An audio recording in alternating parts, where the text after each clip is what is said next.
अरे सर, ये क्या देख रहे हैं हम। अब आप हमारे लिए लेके आए हैं ब्रह्मास्त्र सीरीज, जिसके अंदर आप रिवीजन कराने वाले हो पूरे corporate law and other laws की। जी हाँ।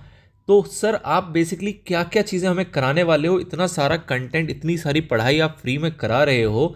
बस हो गया, इससे ज़्यादा तारीफ नहीं सुनना चाहता मैं अपनी। अदरवाइज ऐसा होगा कि मैं इमोशनल हो जाऊंगा और हमें ये सीरीज़ यहीं रोकनी पड़ जाएगी। तो इसलिए इन सब बातों को रखते हैं साइड में और बात करते हैं सिर्फ और सिर्फ अपने स्टडी की। हम बात करेंगे अपनी स्टडी की, जिसके अंदर हमने सब कुछ डिटेल में तो सर कवर कर लिया है। बट अब इस नए सीरीज के अंदर, क्योंकि जब अब एग्जाम पास आने लगते हैं ना, तो हमें डिटेल में जो पढ़ाई करनी है वो हो नहीं पाती। अब डिटेल में पढ़ाई हो नहीं पाती है, लेकिन पढ़ाई छोड़ तो सकते नहीं है।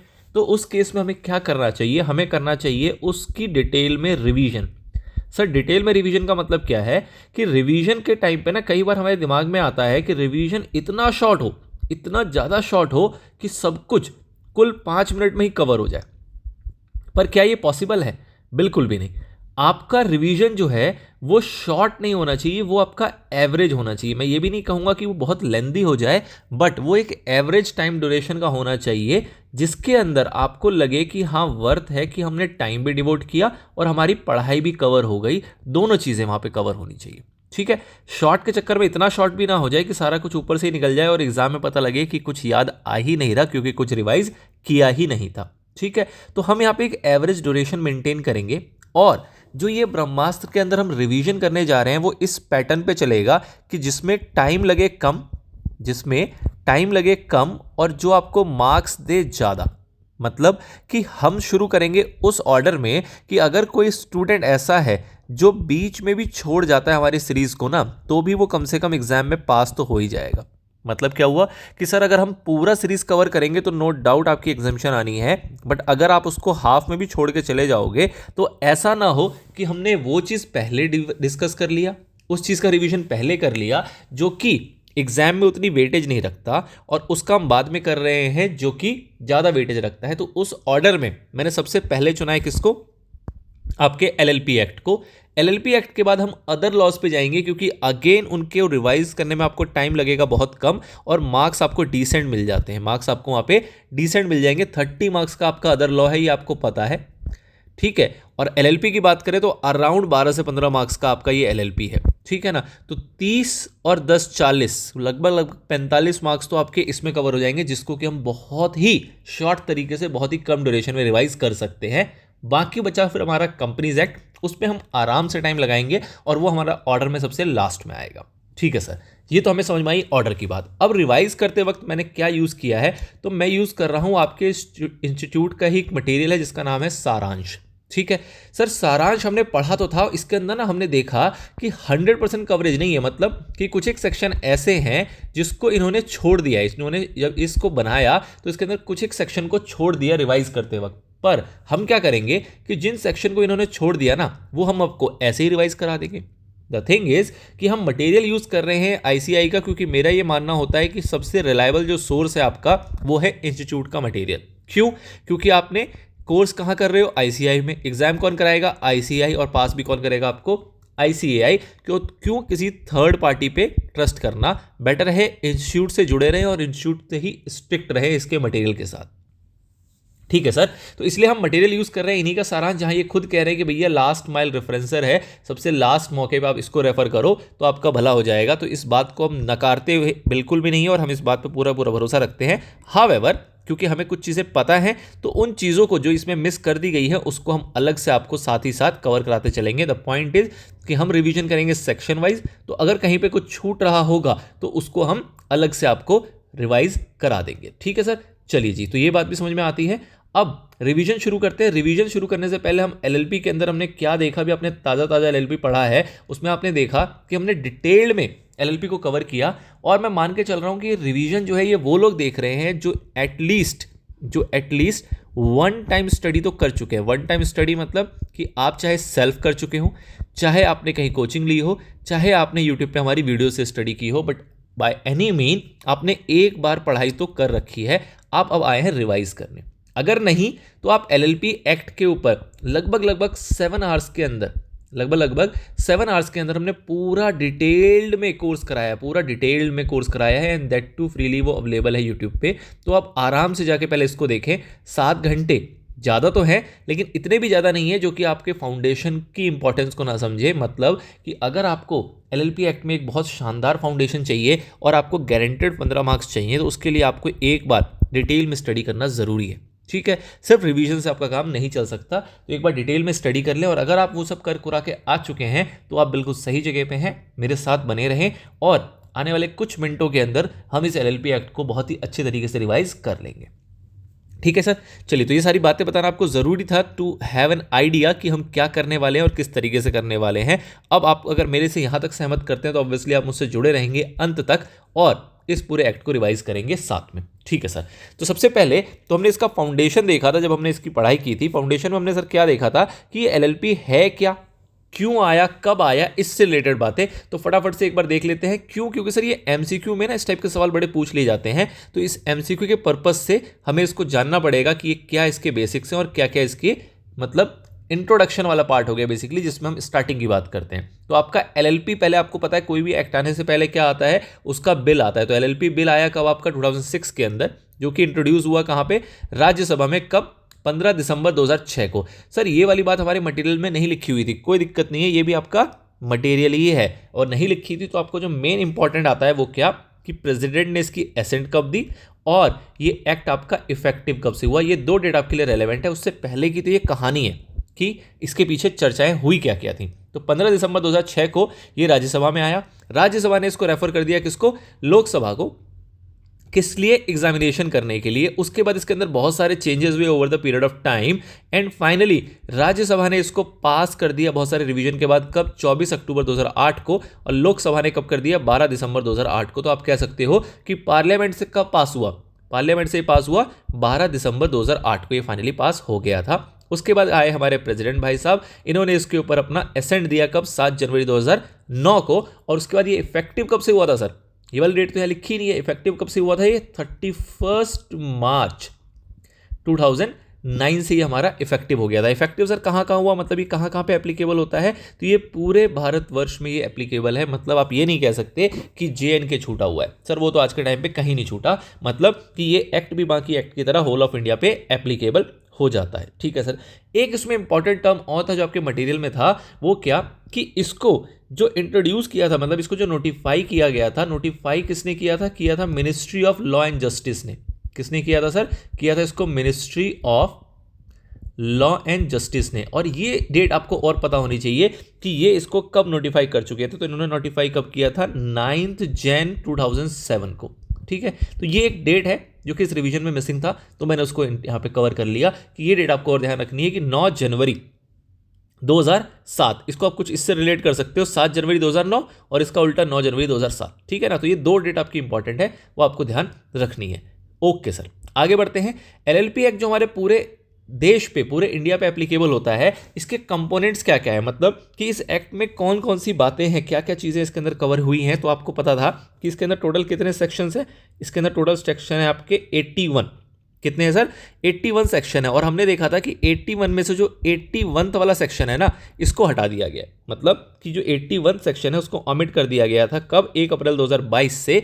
तो मतलब कि वैसे तो एक्ट में आप कह सकते हो 81 सेक्शन है, वो ऑल्दो एक ओमिटेड है, बट आपसे अगर नंबर ऑफ सेक्शन पूछा जाएगा तो आप 81 ही बता के चलोगे, इफेक्टिवली वहां पे 80 रह जाते हैं। और शेड्यूल कितने हैं सर, शेड्यूल है हमारे 4। कौन कौन से 4, पहला, दूसरा, तीसरा और चौथा।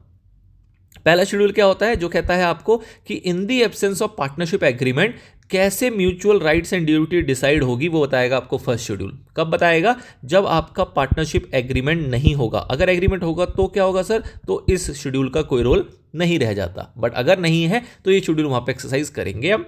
नाउ सेकंड शेड्यूल किस लिए था, जब हम किसी फर्म को कन्वर्ट करते हैं एलएलपी में तो हम कैसे करते हैं, सेकंड शेड्यूल के प्रोविजन को फॉलो करते हैं। अगर हम प्राइवेट कंपनी को एलएलपी में कन्वर्ट करें तो थर्ड शेड्यूल के प्रोविजन को फॉलो करते हैं। और अनलिस्टेड पब्लिक कंपनी को जब एलएलपी में कन्वर्ट करते हैं तो उस केस में हम फोर्थ शेड्यूल को फॉलो करके चलते हैं।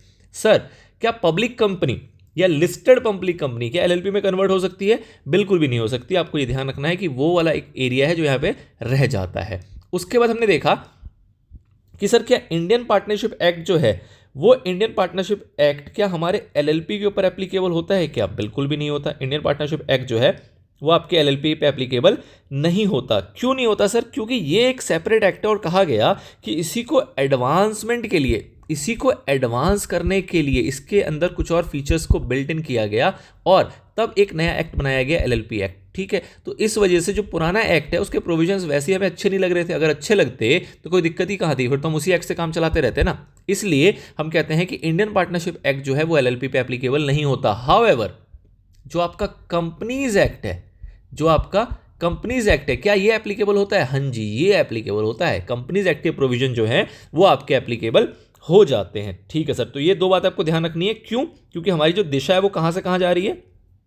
हम जा रहे हैं पार्टनरशिप से बढ़ के किसके पास जा रहे हैं? हम जा रहे हैं पार्टनरशिप से बढ़ के एलएलपी के पास। तो इसलिए कहा जा रहा है कि हमारा पार्टनरशिप से एलएलपी के अंदर जा रहे हैं, तो भैया पुरानी बातों को भूलते जाओ। लेकिन ये दिशा जो है ये फर्दर आगे जा किसके राह पे रही है? कंपनीज की राह पे जा रही है। तो इसलिए हम कह रहे हैं कंपनीज की अगर कुछ बातें होंगी तो उसको तो हम अपना लेंगे, एलएलपी की बातें नहीं अपनाएंगे। ठीक है सर, जो ये नहीं अपनाएंगे ये कौन से सेक्शन में कोट किया गया था? ये बात जो लिखी है वो लिखी है कहां पे? सेक्शन नंबर 4 के अंदर। आपको ये ध्यान रखना है। ठीक है ना, यहां पे ना इस रिवीजन मॉड्यूल में सेक्शन नहीं लिखे हुए, बट मैं आपको यहां अलग से उसके ऊपर इंफेसिस देके चलूंगा ताकि आपको ध्यान रहे। और सेक्शन कोट करना आपके एग्जाम में बहुत रेलेवेंट है, तो आप उसको ध्यान रख के चलेंगे। ठीक है सर, कंपनीज एक्ट को एलएलपी में, मतलब कंपनीज एक्ट के प्रोविजंस को एलएलपी पे लगाया जाता है, लगाया जा सकता है, अप्लाई किया जाता है, अप्लाई किया जा सकता है। ये बातें किस सेक्शन में लिखी हुई थी सर? ये बातें लिखी थी किस सेक्शन में? ये लिखा था सेक्शन नंबर 67 में। ये हमने सबसे लास्ट पढ़ा था अगर आपको ध्यान आ रहा हो, और ये तो हमने इनिशियल बिगिनिंग में ही पढ़ लिया था सेक्शन नंबर 4 को। ठीक है सर, ये बात भी समझ में आ गई। आगे बताएं, एलएलपी है क्या बेसिकली? तो जैसा कि हमने देखा कि एक पार्टनरशिप से चलता हुआ सफर, जो कि सफर जा रहा है कंपनी की राह पे, और हम कह रहे हैं कि भैया अच्छी बातें उठा लो किसकी? कंपनी की, और कुछ एक चीज़ें जो पार्टनरशिप के अंदर थी उसको भी लेके आ जाते हैं और आगे बढ़ जाते हैं। जैसे कि फ्लेक्सिबिलिटी वाला एक फीचर था कंपनीज की, पार्टनरशिप का एग्रीमेंट था, वो एक फीचर था। तो इस तरीके से हम कह सकते हैं कि कंपनी की खूबियां और पार्टनरशिप की खूबियां, इन दोनों खूबियों को अगर जोड़ दें तो जो नया अवतार हमारा प्रकट होगा, वो प्रकट होता हुआ क्या कहलाएगा? वो कहलाएगा हमारा एलएलपी। ठीक है सर, तो एलएलपी के अंदर ऐसी क्या क्या खूबियां निकल के आई जब इन दोनों को मर्ज किया, तो हमें पता लगा कि ये क्या है? ये अपना इंटरनल स्ट्रक्चर सेट करने की फ्लेक्सिबिलिटी देता है। मतलब क्या हुआ कि कंपनीज के अंदर क्या होता है कि हमें कंपनीज एक्ट के अकॉर्डिंग ही कॉर्पोरेट गवर्नेंस को फॉलो करना पड़ता है, और उनका स्ट्रक्चर जो होता है वो कॉर्पोरेट गवर्नेंस के अकॉर्डिंग होता है। लेकिन यहां पे हमारे पास फ्लेक्सिबिलिटी, हम जैसे चाहे वैसे एलएलपी को रन कर सकते हैं, हम जैसे चाहे वैसे अपना एग्रीमेंट बना सकते हैं, और एग्रीमेंट में जिन बातों को लिखेंगे उसको फॉलो करते हुए हम अपना एलएलपी चला सकते हैं। ठीक है सर, उसके बाद कहा गया क्या कि भैया एक लिमिटेड लाइबिलिटी की ना एक ही टाइप की एंटिटी हुआ करती है, जिसको हम कहते थे क्या? कंपनी। एक और नया लीगल बिजनेस का फॉर्म मिल गया कि भैया अगर किसी को कंपनी नहीं खोलनी है बट लिमिटेड लाइबिलिटी का फीचर चाहिए, तो वो कहां आ सकता है? वो आ सकता है किसके पास? एलएलपी के पास। ठीक है, क्यों? क्योंकि एलएलपी के अंदर जो कंप्लायंसेस है वो कम है, और जो कॉस्ट है वो भी यहाँ पे कंपैरेटिवली कम हो जाती है, और साथ ही में कुछ एक विशेषताएं हैं ऐसी जो कि कंपनी के अंदर भी नहीं है। तो इसलिए ये एक अलग व्हीकल मिला, एक अलग फॉर्म मिला लोगों को अपना बिजनेस स्टार्ट करने के लिए। तो बेसिकली इसको इसलिए कह सकते हैं कि एक अल्टरनेटिव कॉर्पोरेट बिजनेस व्हीकल बन गया। यहाँ पे जो एलएलपी की लाइबिलिटी है वो कहां तक है? वो जहां तक उसके एसेट्स हैं बस वहीं तक है। मतलब कि एलएलपी को आप बेचने जाओगे, जितनी उसकी संपत्ति निकलेगी वहीं से उसकी लाइबिलिटी को मीट आउट किया जाएगा, उसके बियॉन्ड कोई लाइबिलिटी एलएलपी की नहीं रह जाती। और अगर पार्टनर्स की बात करें तो पार्टनर्स की लाइबिलिटी कहां तक है? जहां तक कि उनका कैपिटल है।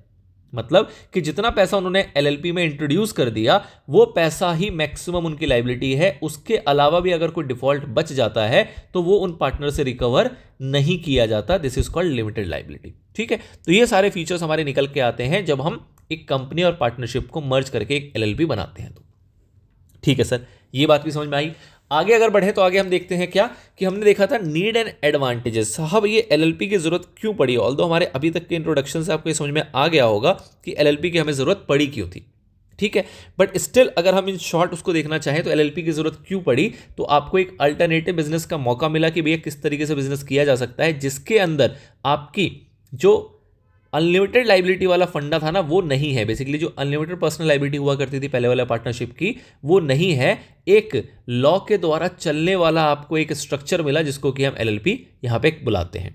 ठीक है सर, उसके बाद जो हमारे प्रोफेशनल्स वगैरह होते थे वो बेचारे लोग डरते थे।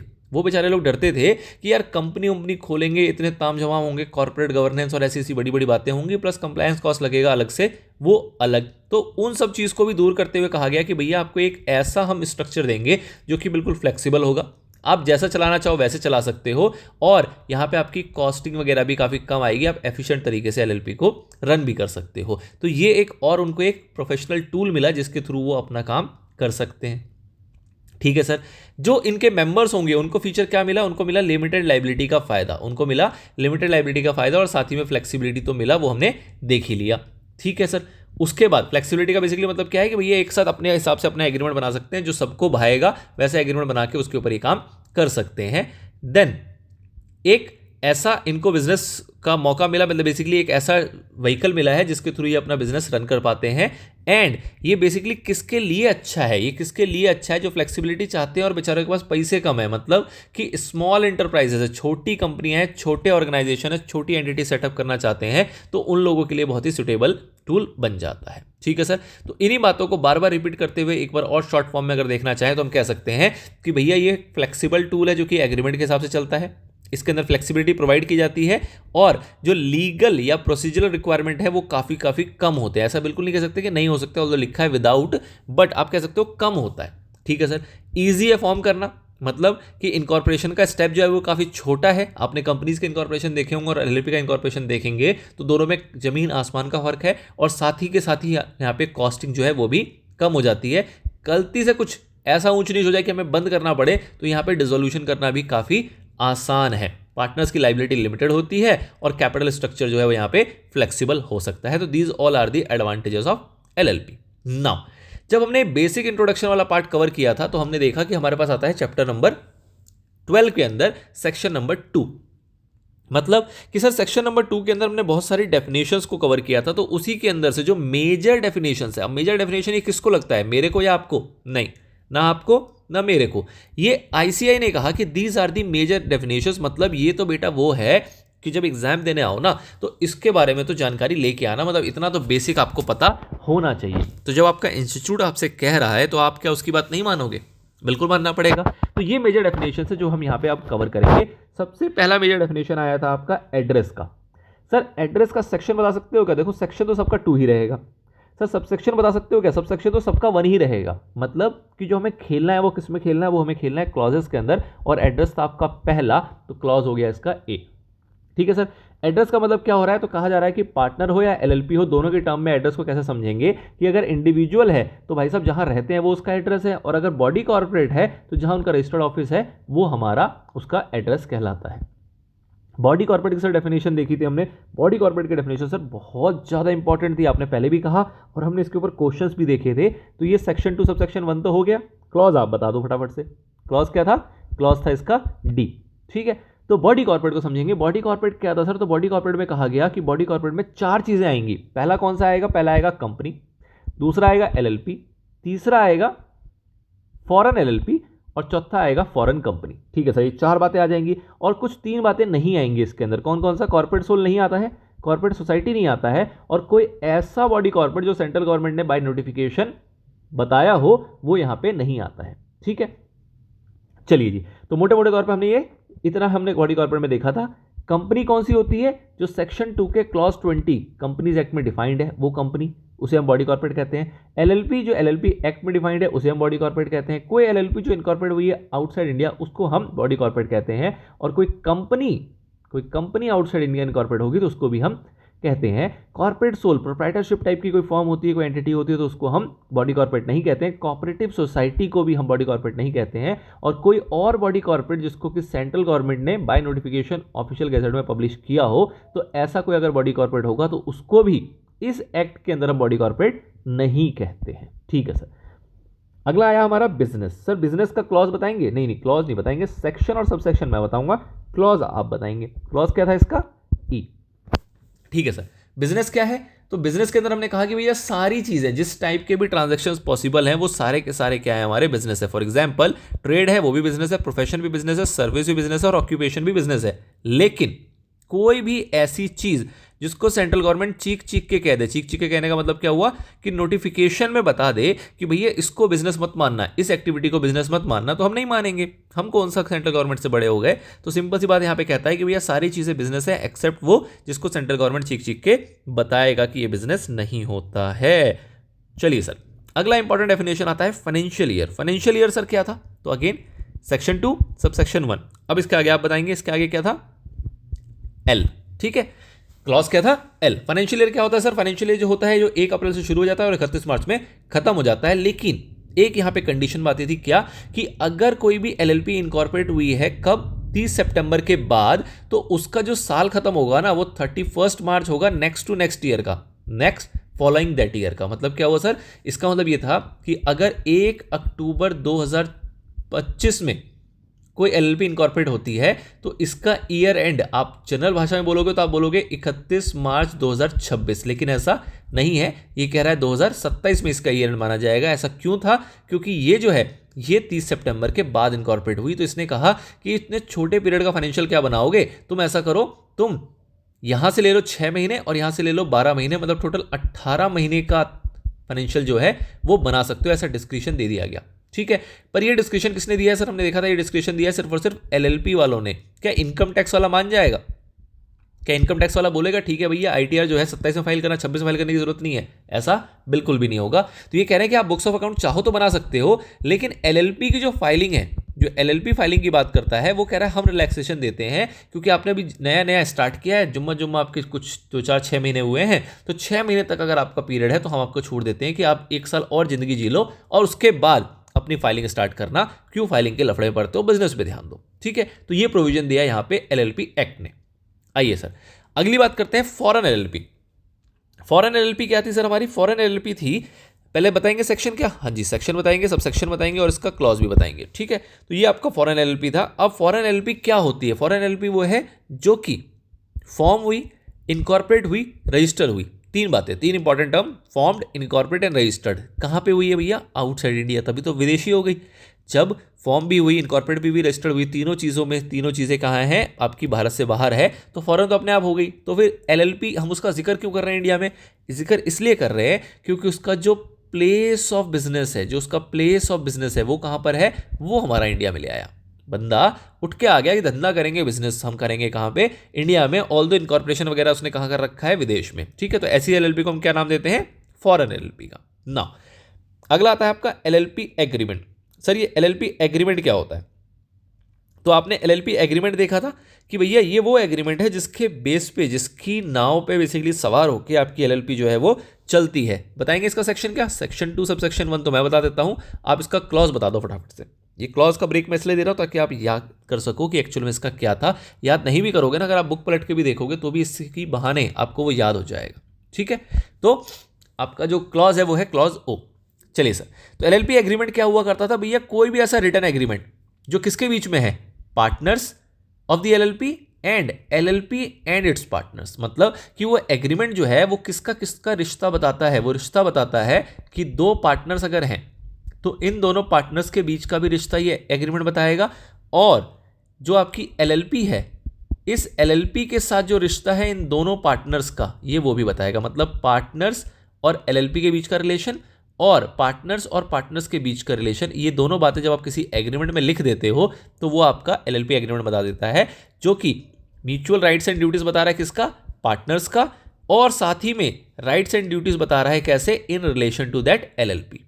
ठीक है, आपस में भी ये अपना निपटारा कर लेंगे और एलएलपी के साथ भी जो निपटारा करना है वो भी कर लेंगे एक एग्रीमेंट के अंदर। तो उसको हम क्या नाम देंगे? उसको हम नाम देते हैं एलएलपी एग्रीमेंट का। नाउ वेरी इंपॉर्टेंट टर्म जिसका नाम था आपका small LLP, small limited liability partnership. Sir ये क्या था? ये ना बहुत ज़्यादा इंपॉर्टेंट है। क्यों? क्योंकि इसमें कुछ लिमिट्स दी हुई हैं। अब अगर लिमिट्स दी है तो इसका मतलब क्या हो गया कि इससे प्रैक्टिकल क्वेश्चन आपका बनाना बहुत आसान हो जाता है। ठीक है, और प्रैक्टिकल क्वेश्चन आसान हो गया तो मतलब इसके बड़े मार्क्स के क्वेश्चन बन सकते हैं। तो फॉर दैट मैटर आपको इसको अच्छे से याद करने की आवश्यकता है। स्मॉल एलएलपी बताएं फटाफट से। क्लॉज क्या था?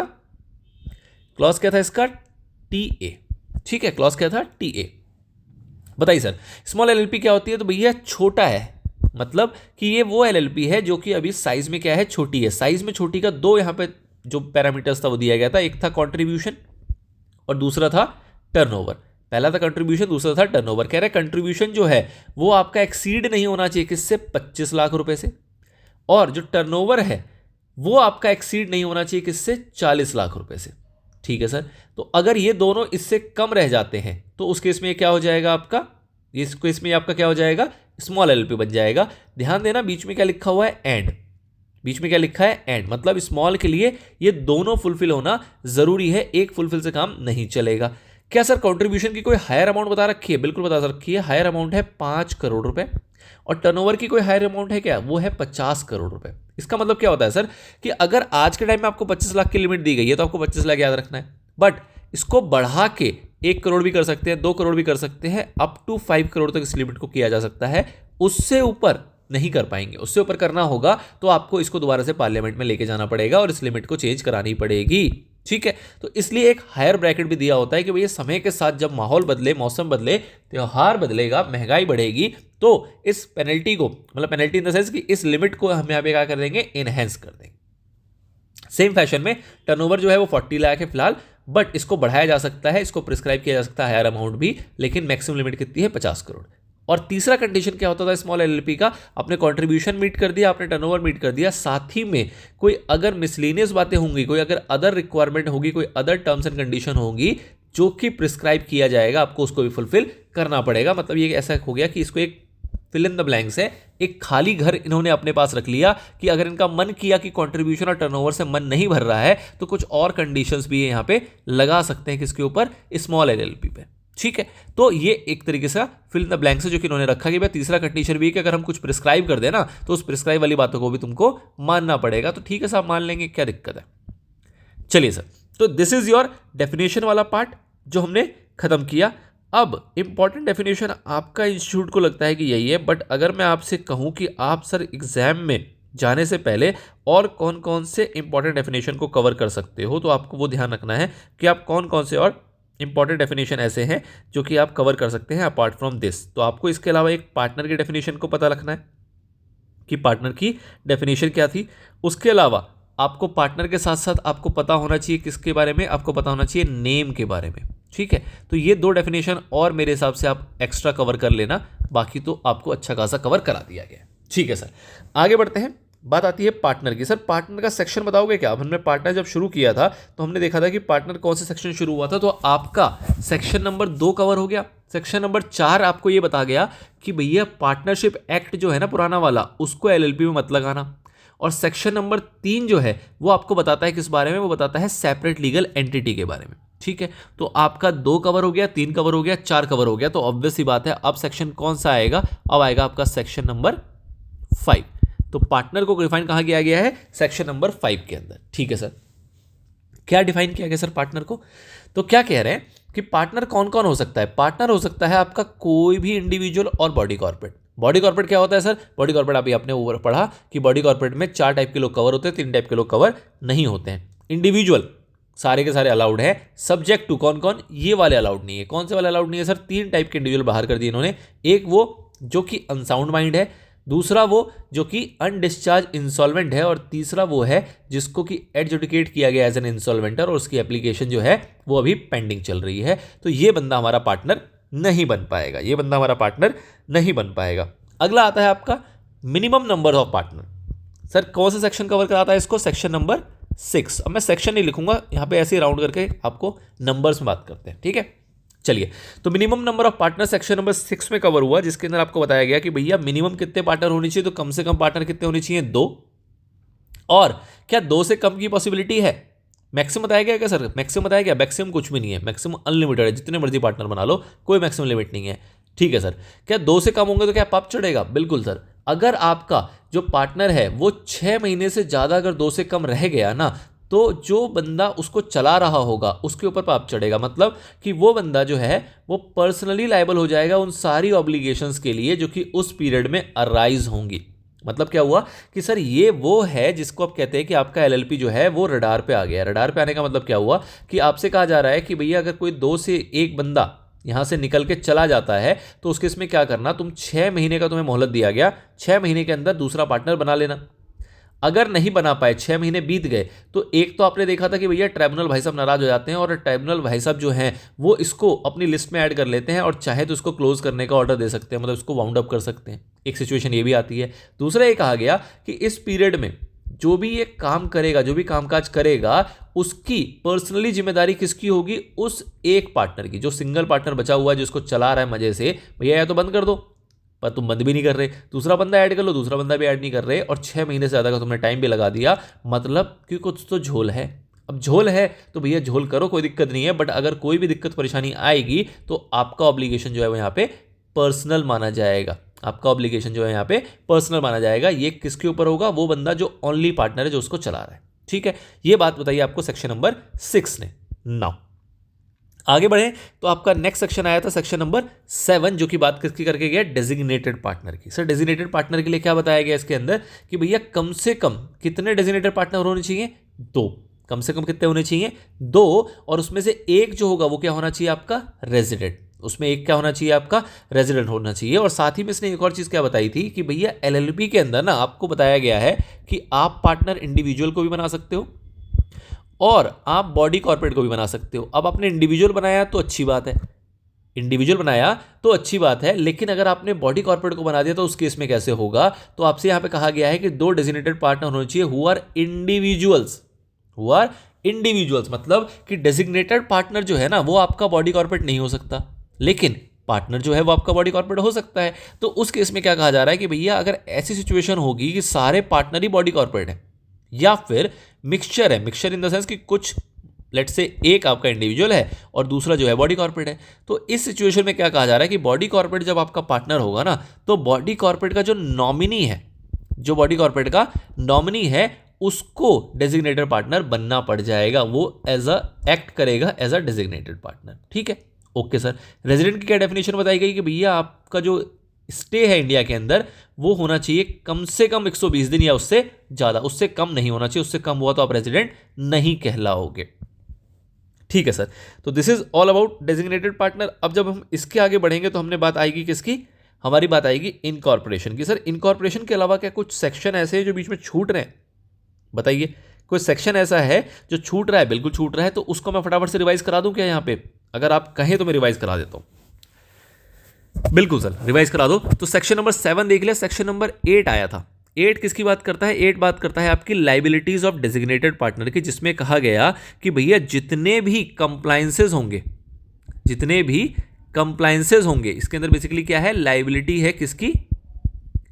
लाइबिलिटी थी हमारी डेजिग्नेटेड पार्टनर की, जिसमें कहा गया कि जितनी भी कंप्लायंसेस होंगी वो किसको करनी है? हमारी डेजिग्नेटेड पार्टनर को करना है। और उसके अंदर कोई डिफॉल्ट होगा तो उसके लिए लाइबल कौन होगा? हमारा डेजिग्नेटेड पार्टनर लाइबल होगा। उसके बाद आया था हमारा सेक्शन नंबर 9, जो कि किसकी बात कर रहा था? वो बात कर रहा था चेंजेस इन डेजिग्नेटेड पार्टनर।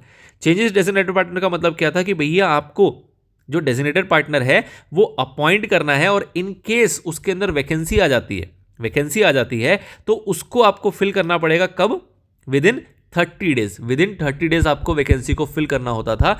और आपका जो न्यू डेजिग्नेटेड पार्टनर होगा वो वहां पे क्या माना जाएगा? यहाँ पे एक तरीके से डेजिग्नेटेड पार्टनर की तरह काम करेगा और वो सारी की सारी कंप्लायंसेस वगैरह के लिए लायबल हो जाएगा। अगर आप ऐसा नहीं कर पाते हो, अगर आप ऐसा नहीं कर पाते हो तो उस केस में जितने भी आपके पार्टनर होते हैं उन सभी को क्या मान लिया जाएगा? उन सभी को डेजिग्नेटेड पार्टनर मान लिया जाएगा। ठीक है, ये वाली बात आपको बता रहा था सेक्शन नंबर 9। उसके बाद पनिशमेंट वगैरह की बात बताई गई थी सेक्शन नंबर 10 के अंदर, जिसमें कहा गया था कि एक तो सेक्शन नंबर 7 है और एक है आपका सेक्शन नंबर 9।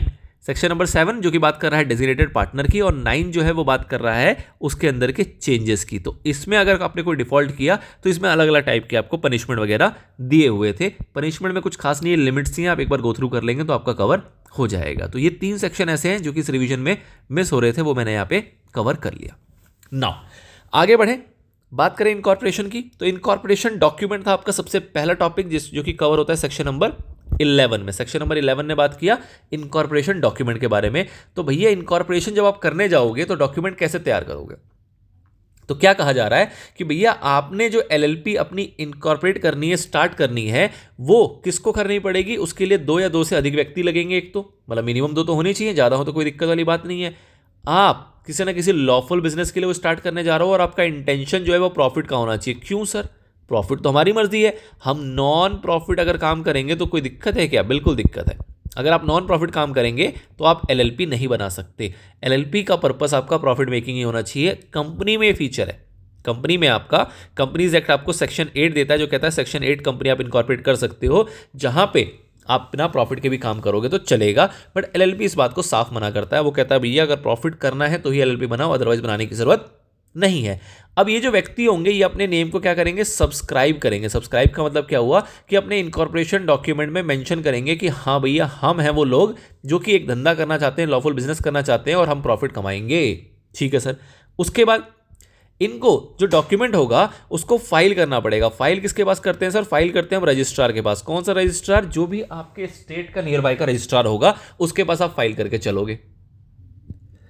सर स्टेट का नियर बाय रजिस्ट्रार का क्या मतलब है? इसका मतलब यह है कि जहां पे भी जिस एड्रेस पे जो आपका रजिस्टर्ड एड्रेस होगा ना, वो जिस स्टेट में होगा वहां का एक रजिस्ट्रार होगा, उस रजिस्ट्रार के पास ही आपको फाइल करना है। ऐसा नहीं है कि आप अगर दिल्ली में रजिस्टर करा रहे हो तो आप मुंबई के रजिस्टर के पास फाइल करोगे, नहीं जी, आपको दिल्ली के आरओसी के पास ही जाना पड़ेगा। और हमने देखा था कि रजिस्ट्रार ऑफ कंपनी जो होता है वही आपका रजिस्ट्रार ऑफ एलएलपी भी कहलाता है, वो भी एलएलपी के लिए भी वही रजिस्ट्रेशन वगैरह करके चलता है। ठीक है सर। तो हमें ये फाइलिंग करनी है, ऑब्वियसली कोई ना कोई फॉर्म प्रिस्क्राइब होगा, उस फॉर्म में फाइल करेंगे और कुछ ना कुछ वहां पे पैसे लगेंगे, फीस लगेगी, वो फीस भी आपको वहां पे पे करके चलना पड़ेगा। नाउ क्या क्या स्टेटमेंट से जो हमें फाइल करनी होती है? तो एक तो हो गया फॉर्म, जिस फॉर्म में आप सारी डिटेल वगैरह लिखोगे कि भैया कौन व्यक्ति है, क्या बिजनेस करोगे, क्या उनके नाम है, कौन सब्सक्राइबर वगैरह वगैरह। ठीक है सर।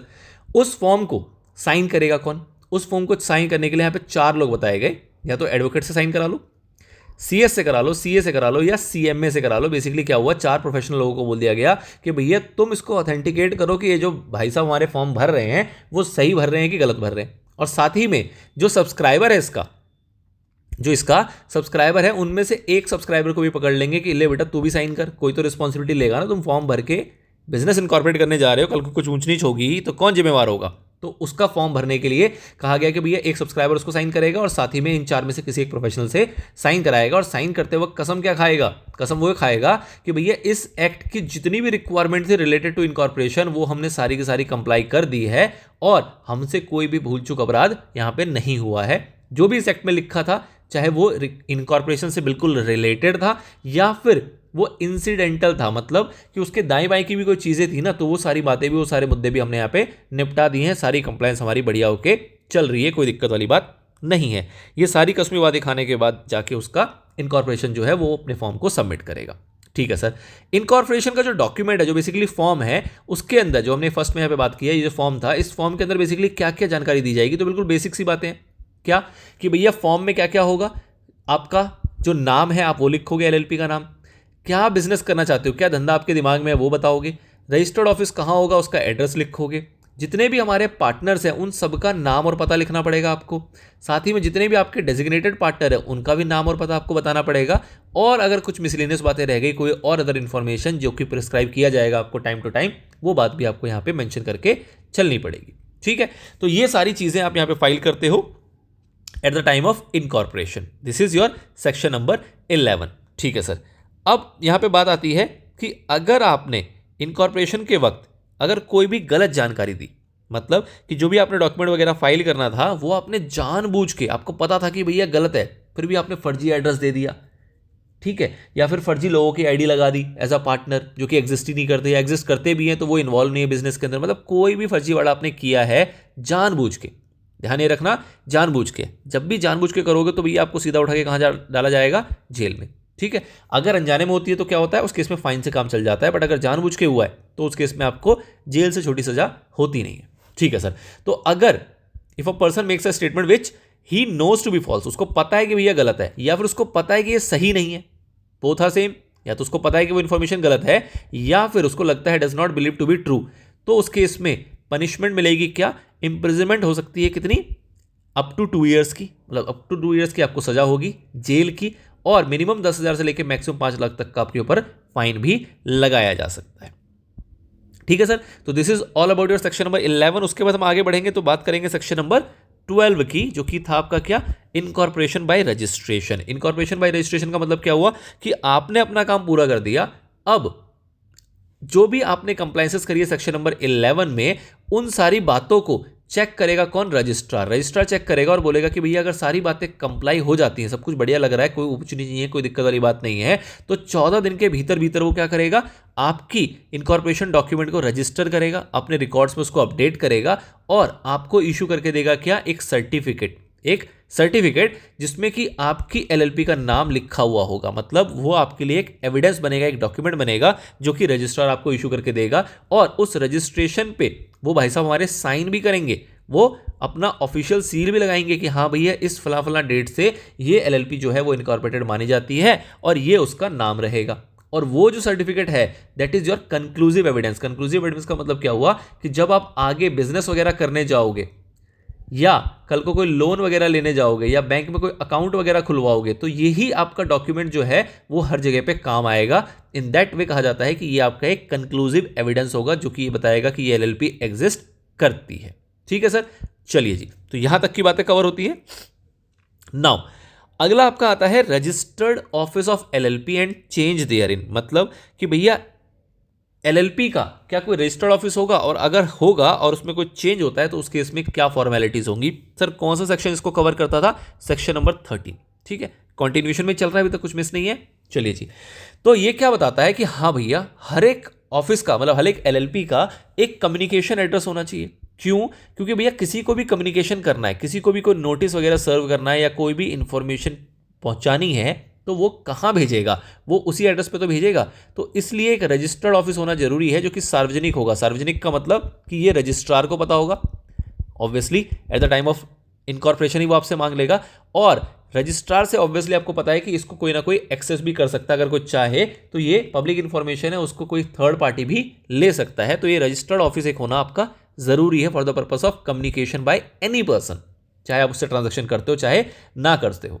ठीक है सर, ये जो रजिस्टर्ड ऑफिस होगा इस पे डॉक्यूमेंट सर्व किया जा सकता है। किसको सर करेंगे? हमारा एलएलपी है तो एलएलपी को ही करेंगे ना? नहीं नहीं जी, एलएलपी के साथ साथ दो व्यक्ति और जुड़े हुए हैं जिसको हम कहते हैं पार्टनर और दूसरे को क्या कहते हैं? Designated partner. मतलब कि अगर हमें कोई एलएलपी को डॉक्यूमेंट सर्व करना है तो भी इस एड्रेस पे किया जा सकता है, अगर पार्टनर को करना है तो भी किया जा सकता है और डेजिग्नेटेड पार्टनर को करना है तो भी किया जा सकता है। कैसे कर सकते हैं? पोस्ट से कर सकते हैं या कोई और भी ऐसा माध्यम जो कि सही लगता हो उससे हम यहाँ पे कम्युनिकेट कर पाएंगे, कोई दिक्कत वाली बात नहीं है।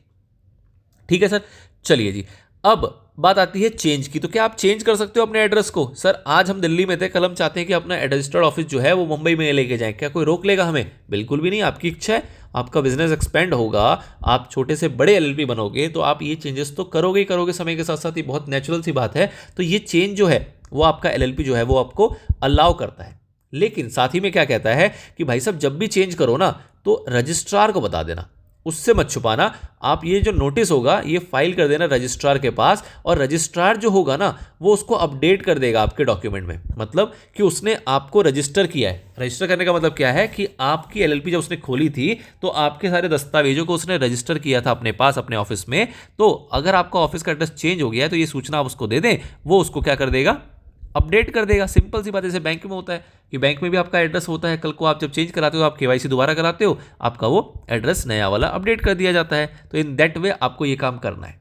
लेकिन आपने कहा कि नहीं, हम तो नहीं मान रहे, हम तो चेंज करेंगे भी और हम बताएंगे भी नहीं। अगर ऐसा करोगे तो क्या होगा? अगर आप कॉन्ट्रावेंशन करोगे तो क्या होगा? तो आपसे कहा जा रहा है कि अगर आपने चेंज कर लिया और आपने सूचना नहीं दी है तो हर दिन का 500 रुपया, हर दिन का 500 रुपये की आपके ऊपर पेनल्टी लगाई जाएगी।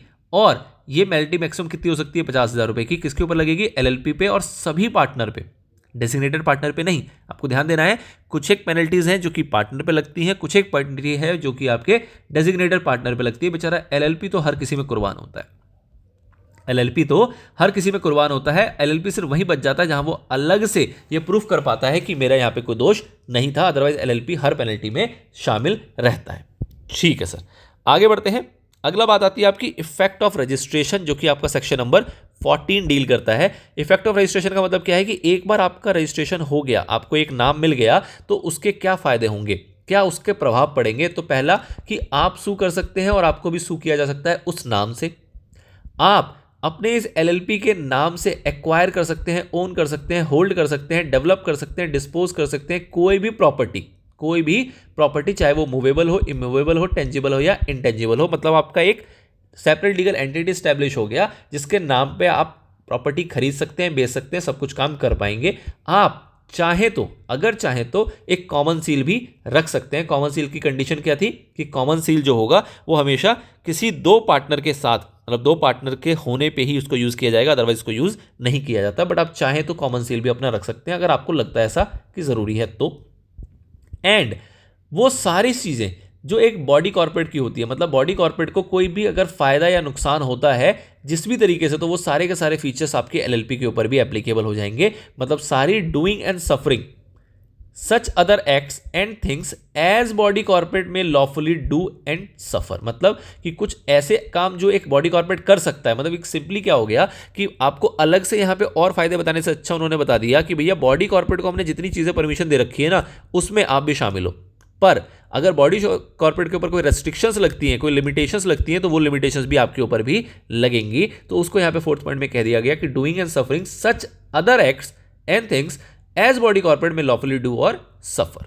ठीक है सर, चलिए आगे बढ़ते हैं। अगली बात करेंगे हम नाम के ऊपर, अगली बात करेंगे हम नेम के ऊपर। तो नेम की बेसिकली क्या बात कर रहा है यहाँ पे कि भैया नाम को लेके क्या कंडीशन है। तो नाम को लेके कंडीशन आपको बताया गया था किस सेक्शन के अंदर, नाम की कंडीशन आपको बताई गई थी सेक्शन नंबर 15 के अंदर। क्या कह रहा है, every limited liability partnership shall have either the words, मतलब कि आपने एलएलपी खोल तो लिया है, लेकिन एलएलपी आपने खोल तो लिया है, लेकिन जो आपका एलएलपी का नाम होगा ना, उस नाम के बाद मतलब उसके सफिक्स में आपको लिमिटेड लाइबिलिटी पार्टनरशिप लिख के चलना पड़ेगा। मतलब क्या हुआ कि इससे कोई भी व्यक्ति जो आपसे ट्रांजैक्शन कर रहा होगा या आपसे कोई जानकारी लेगा, उसको ये पता लगेगा कि ये ऑर्गेनाइजेशन जो है वो क्या है, वो एलएलपी है या क्या है। तो जब आप अपने नाम के अंत में एलएलपी लगाओगे तो उससे एक पहचान मिलेगी कि हाँ भैया ये जो फर्म है ये रजिस्टर्ड है अंडर दी एलएलपी एक्ट 2008। ठीक है, तो आप पूरा लिखना चाहे पूरा लिखें, आप शॉर्ट में एलएलपी लिखना चाहे शॉर्ट में लिखें, बट आपको लास्ट वर्ड में इसको लिखना पड़ेगा। जैसे कि आपने नाम रखा अपने फर्म का लेट्स से एबीसी, तो आपको इसके आत में एलएलपी भी लगाना पड़ेगा। ठीक है सर, साथ ही में क्या कहा जाता है कि भैया कोई भी आपका जो नाम है ना वो कैसा नहीं हो सकता, वो अनडिजायरेबल नहीं हो सकता। मतलब कि अगर सेंट्रल गवर्नमेंट को लगता है कि वो अनडिजायरेबल है तो उस नाम से आपको एलएलपी खोलने का परमिशन नहीं दिया जाएगा। अनडिजायरेबल का मतलब क्या हुआ, कोई भी ऐसा नाम अभद्र हो सकता है, अश्लील हो सकता है, कोई भी ऐसा नाम जो कि सेंट्रल गवर्नमेंट को लगता है। ऑल्दो इसकी एक लिस्ट है जो प्रिस्क्राइब की हुई है सेंट्रल गवर्नमेंट ने कि आप अपने नाम में ये सारी टर्म्स इस टाइप के वर्ड्स का यूज नहीं करोगे, तो उसको हम कहते हैं अनडिजायरेबल है। भैया सेंट्रल गवर्नमेंट को लगता है कि ऐसे नाम नहीं होने चाहिए, तो उसने मना कर दिया कि ऐसे नाम आप नहीं रखोगे, पहली कंडीशन।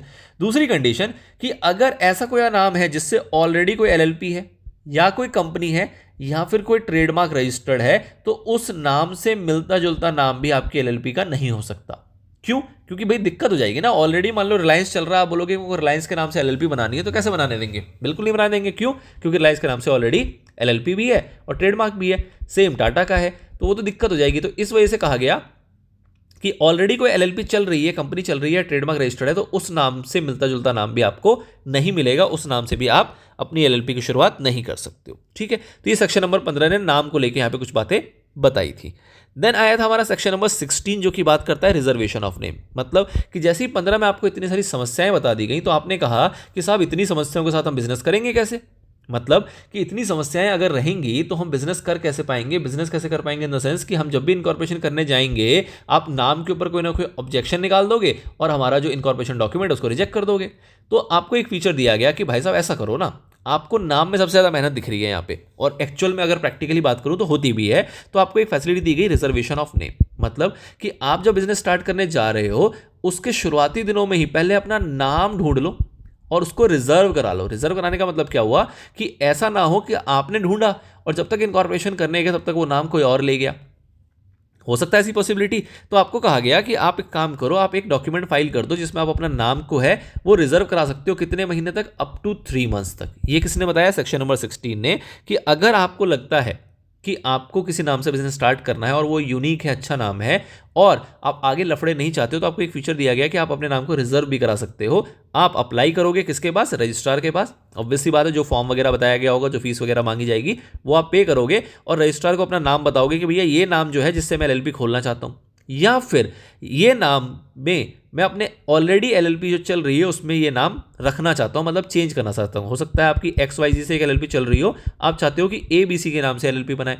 अब इस ABC को आप पहले चाहें तो रजिस्टर कर सकते हैं और उसके बाद अपनी चेंज की फॉर्मेलिटी या इनकॉर्पोरेशन की formality over the period of 3 months तक आप उसको करवा सकते हैं। 3 महीने बीत जाएंगे तो वो आपके रजिस्टर जो आपके लिए किया गया था, जो रिजर्व किया गया था, वो वहां से हटा दिया जाएगा। ठीक है, तो 3 महीने तक आप इसको रजिस्टर करा कर रख सकते हैं। ऑब्वियसली बात है, जब रजिस्टर करने की बारी आएगी तो रजिस्टर क्या करेगा, आपके नाम को चेक करेगा और जो सारे कंडीशन है सेक्शन नंबर 15 के वो फुलफिल अगर हो रहे होंगे तो आपके लिए वो उसको रिजर्व करके छोड़ देगा और आपको वो सूचना दे देगा। सूचना इन द सेंस कि आपको उसका एक लेटर, एक प्रूफ मिल जाएगा कि 3 महीने तक आपके नाम पे इसको रिजर्व किया जाता है।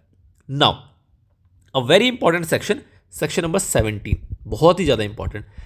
इसका क्या नाम था, rectification of name of LLP। Sir इसमें क्या हुआ, इसमें ये हुआ कि भैया अगर सेक्शन नंबर 15 कह लो या 16 कह लो, इन दोनों के अंदर बाय एनी वे आपको एक नाम अलॉट कर दिया गया, आपको एक नाम दे दिया गया और बाद में पता चलता है कि अनडिजायरेबल वाला तो देखो चेक करना आसान था, ये वाला चेक करना तो आसान था, लेकिन अगर ऑलरेडी कोई एग्जिस्ट करता है तो उसको एक टू एन एक्सटेंट चेक किया गया और हमें लगा कि नहीं करता और हमने उसको नाम अलॉट कर दिया।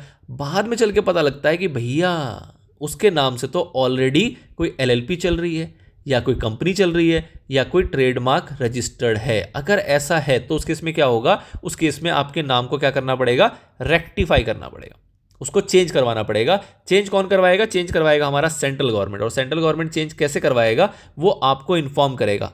पर आपको इन्फॉर्म करने से पहले सेंट्रल गवर्नमेंट को कौन इन्फॉर्म करेगा, मतलब क्या हुआ कि सेंट्रल गवर्नमेंट ने तो आपको नाम दिया था ना, अब सेंट्रल गवर्नमेंट को ऐसे भूले भटके तो याद आएगा नहीं। तो कहने का मतलब क्या है कि अगर ऐसा कुछ होगा तो उस केस में एक एप्लीकेशन आएगी किसके पास, सेंट्रल गवर्नमेंट के पास। किसके द्वारा, जो भी उस नाम को ऑलरेडी होल्ड करता हो, चाहे LLP हो, चाहे कंपनी हो, चाहे ट्रेडमार्क हो, वो एप्लीकेशन देगा किसको, सेंट्रल गवर्नमेंट को। और सेंट्रल गवर्नमेंट को अगर वो ठीक लगेगा तो वो एप्लीकेशन देगी उस LLP को, उसको कहेगी भाई साहब तुमको जो नाम मिल गया है ना वो गलत मिल गया है, अगले 3 महीने के अंदर अंदर अपना नाम चेंज कर लो, अगले 3 महीने के अंदर अंदर अपना नाम चेंज कर लो। और जैसे ही चेंज करोगे उसको अगले 15 दिन के अंदर किसको बता देना, रजिस्ट्रार को बता देना।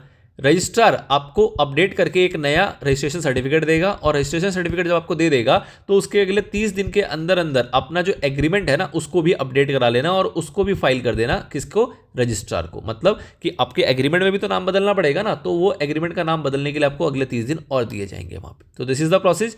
अब अगर आप कहते हो जी हम तो नहीं बदल रहे नाम, हमें तो मिल गया, हम क्यों बदले, ऐसे सेंट्रल गवर्नमेंट मजे लेता रहेगा, हम मानते रहेंगे, तो उस केस में सेंट्रल गवर्नमेंट के पास पावर है कि वो अपने आप ही आपके LLP के नाम को बदल देगा और आपका जो ROC होगा उसको इन्फॉर्म कर देगा और ROC क्या करेगा, आपको एक नया रजिस्ट्रेशन सर्टिफिकेट इशू करके दे देगा। हाउएवर जो भी उसने नाम रखा है, हो सकता है आपको पसंद ना आए तो आप चाहें तो फिर से उस नाम को चेंज कर सकते हैं अपने अकॉर्डिंग, उन्हीं सारे प्रोसेस को फॉलो करते हुए।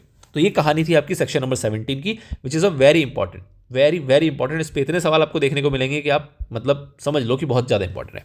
ठीक है, तो कह रहा है किसी भी गलती से, किसी भी भूल चूक से अगर LLP को अपने रजिस्ट्रेशन में, जब उसने अपना नया रजिस्ट्रेशन कराया तो रजिस्टर्ड हो गया कोई ऐसा नाम जो कि आइडेंटिकल है या फिर टू नियरली रिसेंबल करता है, किसके साथ रिसेंबल करता है, किसी LLP के साथ या किसी कंपनी के साथ या फिर किसी रजिस्टर्ड ट्रेडमार्क के साथ। अगर ऐसी सिचुएशन होती है तो उसके इसमें क्या होगा, एप्लीकेशन दिया जाएगा किसके द्वारा, उस LLP या प्रोप्राइटर के द्वारा, मतलब जिसका भी नाम मिलता जुलता है वो एप्लीकेशन देगी। और सेंट्रल गवर्नमेंट क्या करेगी, सेंट्रल गवर्नमेंट डायरेक्शन इशू करेगी उस LLP को कि भैया नाम चेंज कर लो, कब, with in the period of 3 months. Direction issue किया गया, उसके 3 महीने के अंदर उसको नाम चेंज कर लेना है। उसके बाद अगर LLP ने नाम चेंज कर लिया और नया नाम ले लिया तो उसके इसमें क्या होगा, 15 दिन के अंदर अंदर वो उस चेंज को क्या करेगी, इन्फॉर्म करेगी रजिस्ट्रार को, उसको बोलेगी भैया मेरे पास ये नोटिस आया था, ये ऑर्डर आया था, इस ऑर्डर के तहत मैंने इस नाम को चेंज किया है और ऑर्डर था सेंट्रल गवर्नमेंट का और मैं आपको ये सूचना दे रहा हूँ। ठीक है सर, वो अपने आप में नेसेसरी चेंजेस करेगी, मतलब आपका जो सर्टिफिकेट था उसके अंदर जो भी चेंजेस करने हैं वो चेंजेस कर दिए जाएंगे और आपको जैसे ही वो सर्टिफिकेट नया वाला मिलेगा उसके 30 दिन के अंदर अंदर आप क्या करोगे, आप अपना LLP एग्रीमेंट के अंदर भी नाम चेंज कर लोगे। ठीक है, तो this is the process, simple है, बट सेक्शन नंबर 17 इसको कहता है और बहुत ही इंपॉर्टेंट एरिया है ये आपका। ओके सर, और बताएं सर और क्या है इसके अंदर। अब आगे बढ़ते हैं तो हमारी बात आएगी LLP की और पार्टनर की, LLP की और पार्टनर की, पर इसके बीच में क्या कुछ चीज़ें छूटती हैं हमारी। अगला सेगमेंट है extent and limitation of liability of LLP and partner, but इससे पहले क्या कुछ हमारा छूट रहा है, एक बार आप चेक करें, मैं भी चेक कर रहा हूं। हाँ जी सर, कुछ चीज़ें जो छूट रही हैं हमारी, आओ फटाफट से देख लें उसको जो छूट रहा है। इन्होंने पार्टनर और उनके रिलेशन में थोड़ी बहुत बातें थी उसको यहाँ पे कवर नहीं कराया गया, ऑल्दो बिल्कुल बेसिक बातें थी, तो फटाफट से मैं उसको रिपीट कर देता हूँ। सेक्शन नंबर 22 है आपका, कहाँ रिपीट करें, चलो यहाँ मैं छोटा छोटा से ऐसे कवर कराने की कोशिश करता हूँ। बाकी आप मेरी बातों पे ध्यान दें, क्योंकि हम रिवीजन मोड में तो बहुत ज़्यादा लिखने की आवश्यकता नहीं भी है, आप सुनते चलेंगे, आपके पास अपना मॉड्यूल होगा, आप उसको रेफर कर सकते हैं। तो क्या कहा जा रहा है, सेक्शन नंबर 22 जो बात करता था वो किसकी बात करता था, वो बात करता था एलिजिबिलिटी टू बी पार्टनर की। अब पार्टनर की एलिजिबिलिटी कौन होती है, तो भैया जिसको सब्सक्राइब किया गया है, जिसने हमारे इनकॉर्पोरेशन के टाइम में सब्सक्राइब किया, वो हमारा पार्टनर हो सकता है, या फिर किसी को भी जिसको एग्रीमेंट में मेंशन कर दिया जाएगा कि ये हमारा पार्टनर है, तो वो हमारा पार्टनर बन जाएगा। तो this is the only eligibility कि पार्टनर बनने की एलिजिबिलिटी क्या है। तो हमने वैसे तो देख लिया कि पार्टनर कौन बन सकता है, इंडिविजुअल या बॉडी कॉर्पोरेट, लेकिन कौन होगा, कैसे पता लगेगा कि कौन पार्टनर है, तो या तो सब्सक्राइब में उसका नाम होगा या फिर उसके एग्रीमेंट में उसका नाम मेंशन होगा, जिसका भी होगा वो हमारा पार्टनर कहला जाएगा। उसके बाद जो रिलेशनशिप है पार्टनर के, उसके बारे में बात किया गया था सेक्शन नंबर 23 के अंदर। रिलेशनशिप में क्या बातें बताई गई थी कि भैया जो हमारा इनका रिलेशनशिप है ना, वो कैसे गवर्न होगा, वो गवर्न होगा by way of LLP agreement. जो भी एलएलपी एग्रीमेंट में लिखा होगा उसके हिसाब से गवर्न किया जाएगा, इसके अंदर और कोई भी चेंजेस नहीं होंगे। एलएलपी एग्रीमेंट जो होगा वो हमारा ऑब्वियसली हमें फाइल करना होता है किसको, रजिस्ट्रार के पास, उसके अंदर जो भी फीस वगैरह जाती है वो उस फीस के साथ उसको फाइल करते हैं। और अगर आपका एग्रीमेंट नहीं है, लेट से इन एनी केस, तो उस केस में जो पार्टनर्स के रिलेशन है वो कैसे माने जाएंगे, वो शेड्यूल 1 है आपका इस एक्ट का, जो कहता है इन केस ऑफ एलएलपी एग्रीमेंट हम शेड्यूल 1 को फॉलो करते हैं, तो आपको शेड्यूल 1 को फॉलो करना पड़ेगा।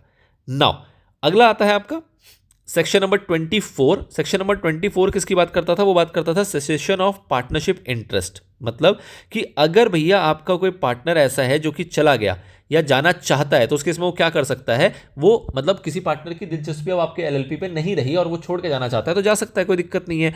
उसको क्या करना पड़ेगा, उसको वो सारे प्रोसेस फॉलो करने पड़ेंगे जो एग्रीमेंट में लिखा होगा। और अगर कुछ नहीं लिखा है तो इन जनरल हम क्या बात करते हैं कि भैया 30 दिन का नोटिस देना पड़ेगा, और वो नोटिस जो होगा वो इन्फॉर्म करेगा उस एलएलपी को। ठीक है सर। अब जब बंदा छोड़ के चला जाएगा तो उस छोड़ के जाने की सिचुएशन क्या क्या हो सकती है, तो पहला तो आप कह सकते हो कि भैया बंदे की मृत्यु हो जाए, या फिर हमारा जो फॉर्म है वही डिसॉल्व हो जाए। दूसरा आप कह सकते हो वो वाले रेस्ट्रिक्शन जो कि हमने पढ़े थे कि कब इंडिविजुअल जो है हमारा वो पार्टनर नहीं बन सकता, तो हमने उसमें पढ़ा था क्या कि जब वो अनसाउंड माइंड हो, या फिर जब वो इंसॉल्वेंट हो जाए, या फिर वो इंसॉल्वेंट हो लेकिन उसका अभी बेसिकली एडजुडिकेशन जो है वो हमारा हो गया इंसॉल्वेंसी का, बट एप्लीकेशन जो है वो पेंडिंग चल रही है। तो बेसिकली ये बातें थी, ये कंडीशंस थी जब हमारा वो पार्टनर के लिए एलिजिबल नहीं होता। तो ऐसी कुछ चीज़ हो जाएंगी तो हम कह सकते हैं कि हमारा पार्टनर हमारा वो नहीं बन सकता है या नहीं कंटिन्यू कर सकता है। ठीक है सर। अब जो हमारा ये पार्टनर छोड़ के जा रहा है उसको हम क्या नाम देते हैं, उसको हम बोलते हैं फॉर्मर पार्टनर। उसको हम क्या बोलते हैं, उसको हम बोलते हैं फॉर्मर पार्टनर। और इसमें क्या कहा गया है कि भैया फॉर्मर पार्टनर जो है वो कब तक फॉर्मर पार्टनर रहेगा, ये बहुत इंपॉर्टेंट एरिया था। फॉर्मर पार्टनर कब तक फॉर्मर पार्टनर रहेगा, जब तक उसकी छोड़ देने की जानकारी जो है वो आरओसी तक नहीं पहुंची, या फिर उस तक नहीं पहुंची जिस पर्सन से डील की जा रही है। मतलब कि अगर किसी व्यक्ति को ऐसा लगता है कि पुराना वाला बंदा अभी भी पार्टनर है और वो एलएलपी के साथ ट्रांजेक्शन करता रहेगा, तो उस केस में अगर कोई भी डिफॉल्ट होता है तो वो व्यक्ति जो फॉर्मर पार्टनर है वो वहां पे लाइबल माना जाता है। क्यों? क्योंकि ना ही इस व्यक्ति को बताया कि मैं छोड़ के जा चुका हूं, ना ही आरओसी को बताया है, तो इसलिए आरओसी को बताना इंपॉर्टेंट हो जाता है। सर आरओसी को कौन बताता है, आरओसी को बताता है इन जनरल कौन, आपका एलएलपी। बट अगर किसी पार्टनर को, फॉर्मर पार्टनर को ऐसा लगता है कि एलएलपी नहीं बताएगा, तो फॉर्मर पार्टनर भी क्या कर सकता है, वो बता सकता है जाके किसको, आरओसी को, कि भाई मैं यहां से छोड़ के जा रहा हूं या जा चुका हूं। तो आरओसी क्या करेगा, आरओसी कंफर्म करता है एलएलपी के साथ, और एलएलपी अगर उस पर कंफर्मेशन दे देती है तो आरओसी उसको अपडेट कर देता है अपने रिकॉर्ड्स के अंदर। अगर with in a reasonable period of time LLP confirmation भी नहीं देती है तो भी आरओसी क्या करेगा, उसको अपने रिकॉर्ड में अपडेट कर देगा। ठीक है सर।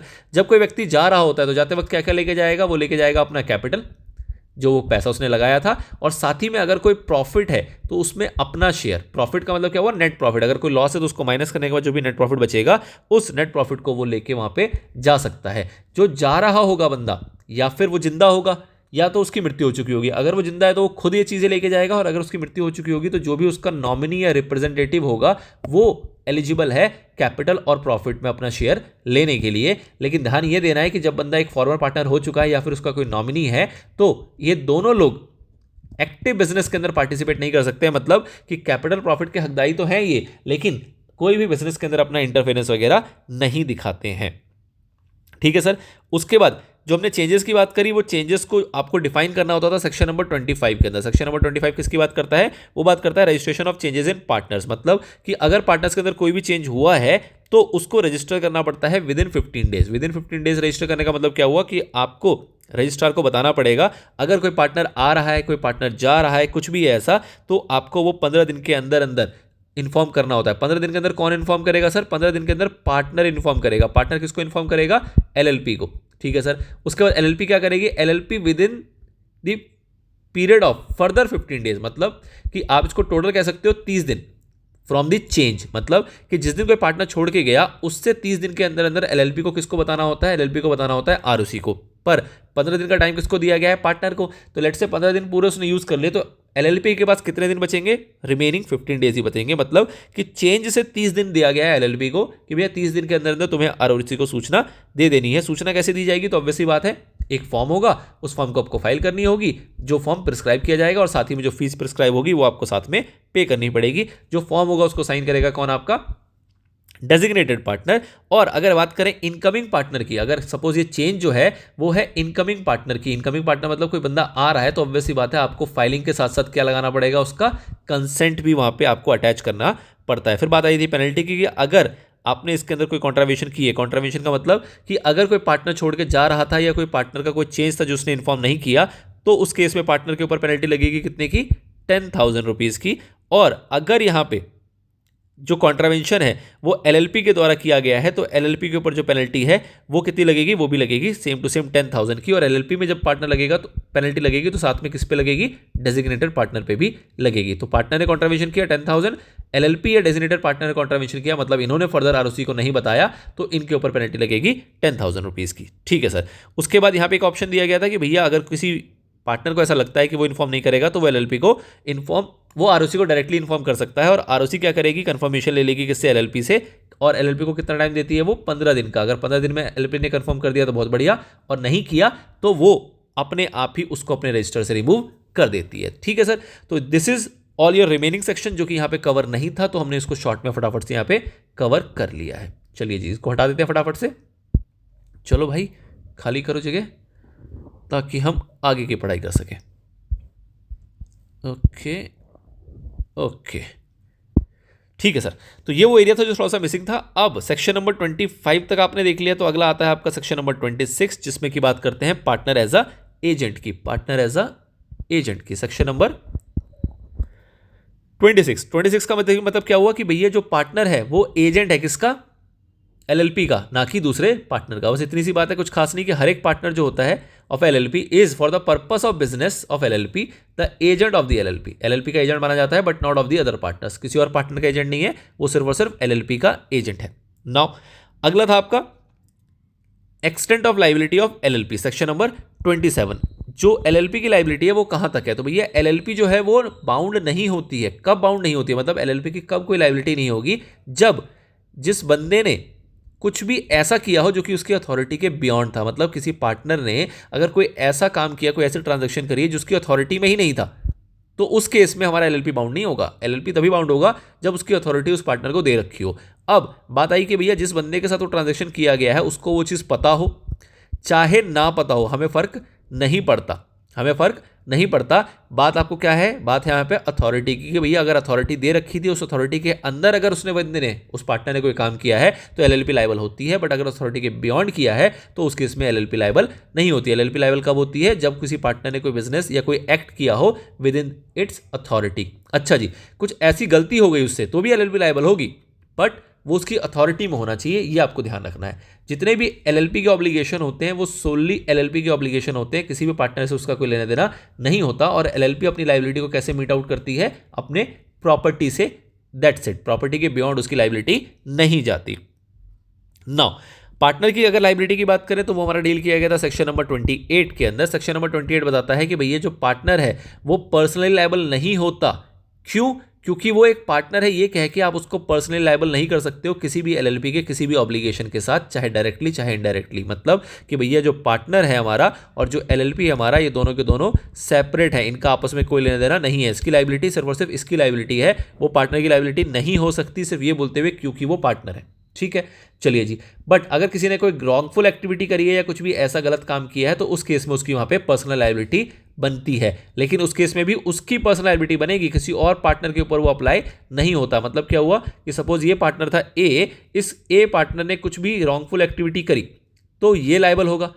अगर इसने अथॉरिटी के बाहर जाके करी है तो सिर्फ ये लायबल होगा, अगर अथॉरिटी के साथ करी है तो उस केस में ये लायबल होगा और साथ में आपका एलएलपी लायबल हो जाएगा। लेकिन बाय एनी वे जो दूसरा पार्टनर है इसकी कोई लायबिलिटी यहाँ पे नहीं आएगी। क्यों? क्योंकि भैया ये जो ए है ना ये एलएलपी का एजेंट है, बी का एजेंट नहीं है, ठीक है ना। तो ये एजेंट वाली बात जो है ये बहुत ध्यान से रखना है यहाँ पे कि म्यूचुअल एजेंसी का कॉन्सेप्ट है भैया, आपस में इसका इस किसी भी चीज़ से कोई लेना देना नहीं है। ये कोई काम करेगा तो ये लायबल होगा, अदरवाइज इसकी कोई दिक्कत वाली नहीं है भैया। एलएलपी कुछ भी करती रहे, एलएलपी जाने, और इसने कुछ गलत किया तो ये बंदा जाने, ठीक है। अगर ये अथॉरिटी के अंदर रह के करेगा तो इसकी लायबिलिटी एलएलपी उठाएगी, बट अगर अथॉरिटी के बाहर जाके करेगा तो इसकी लायबिलिटी इसकी खुद की पर्सनल लायबिलिटी मानी जाती है। तो this is your section number 28।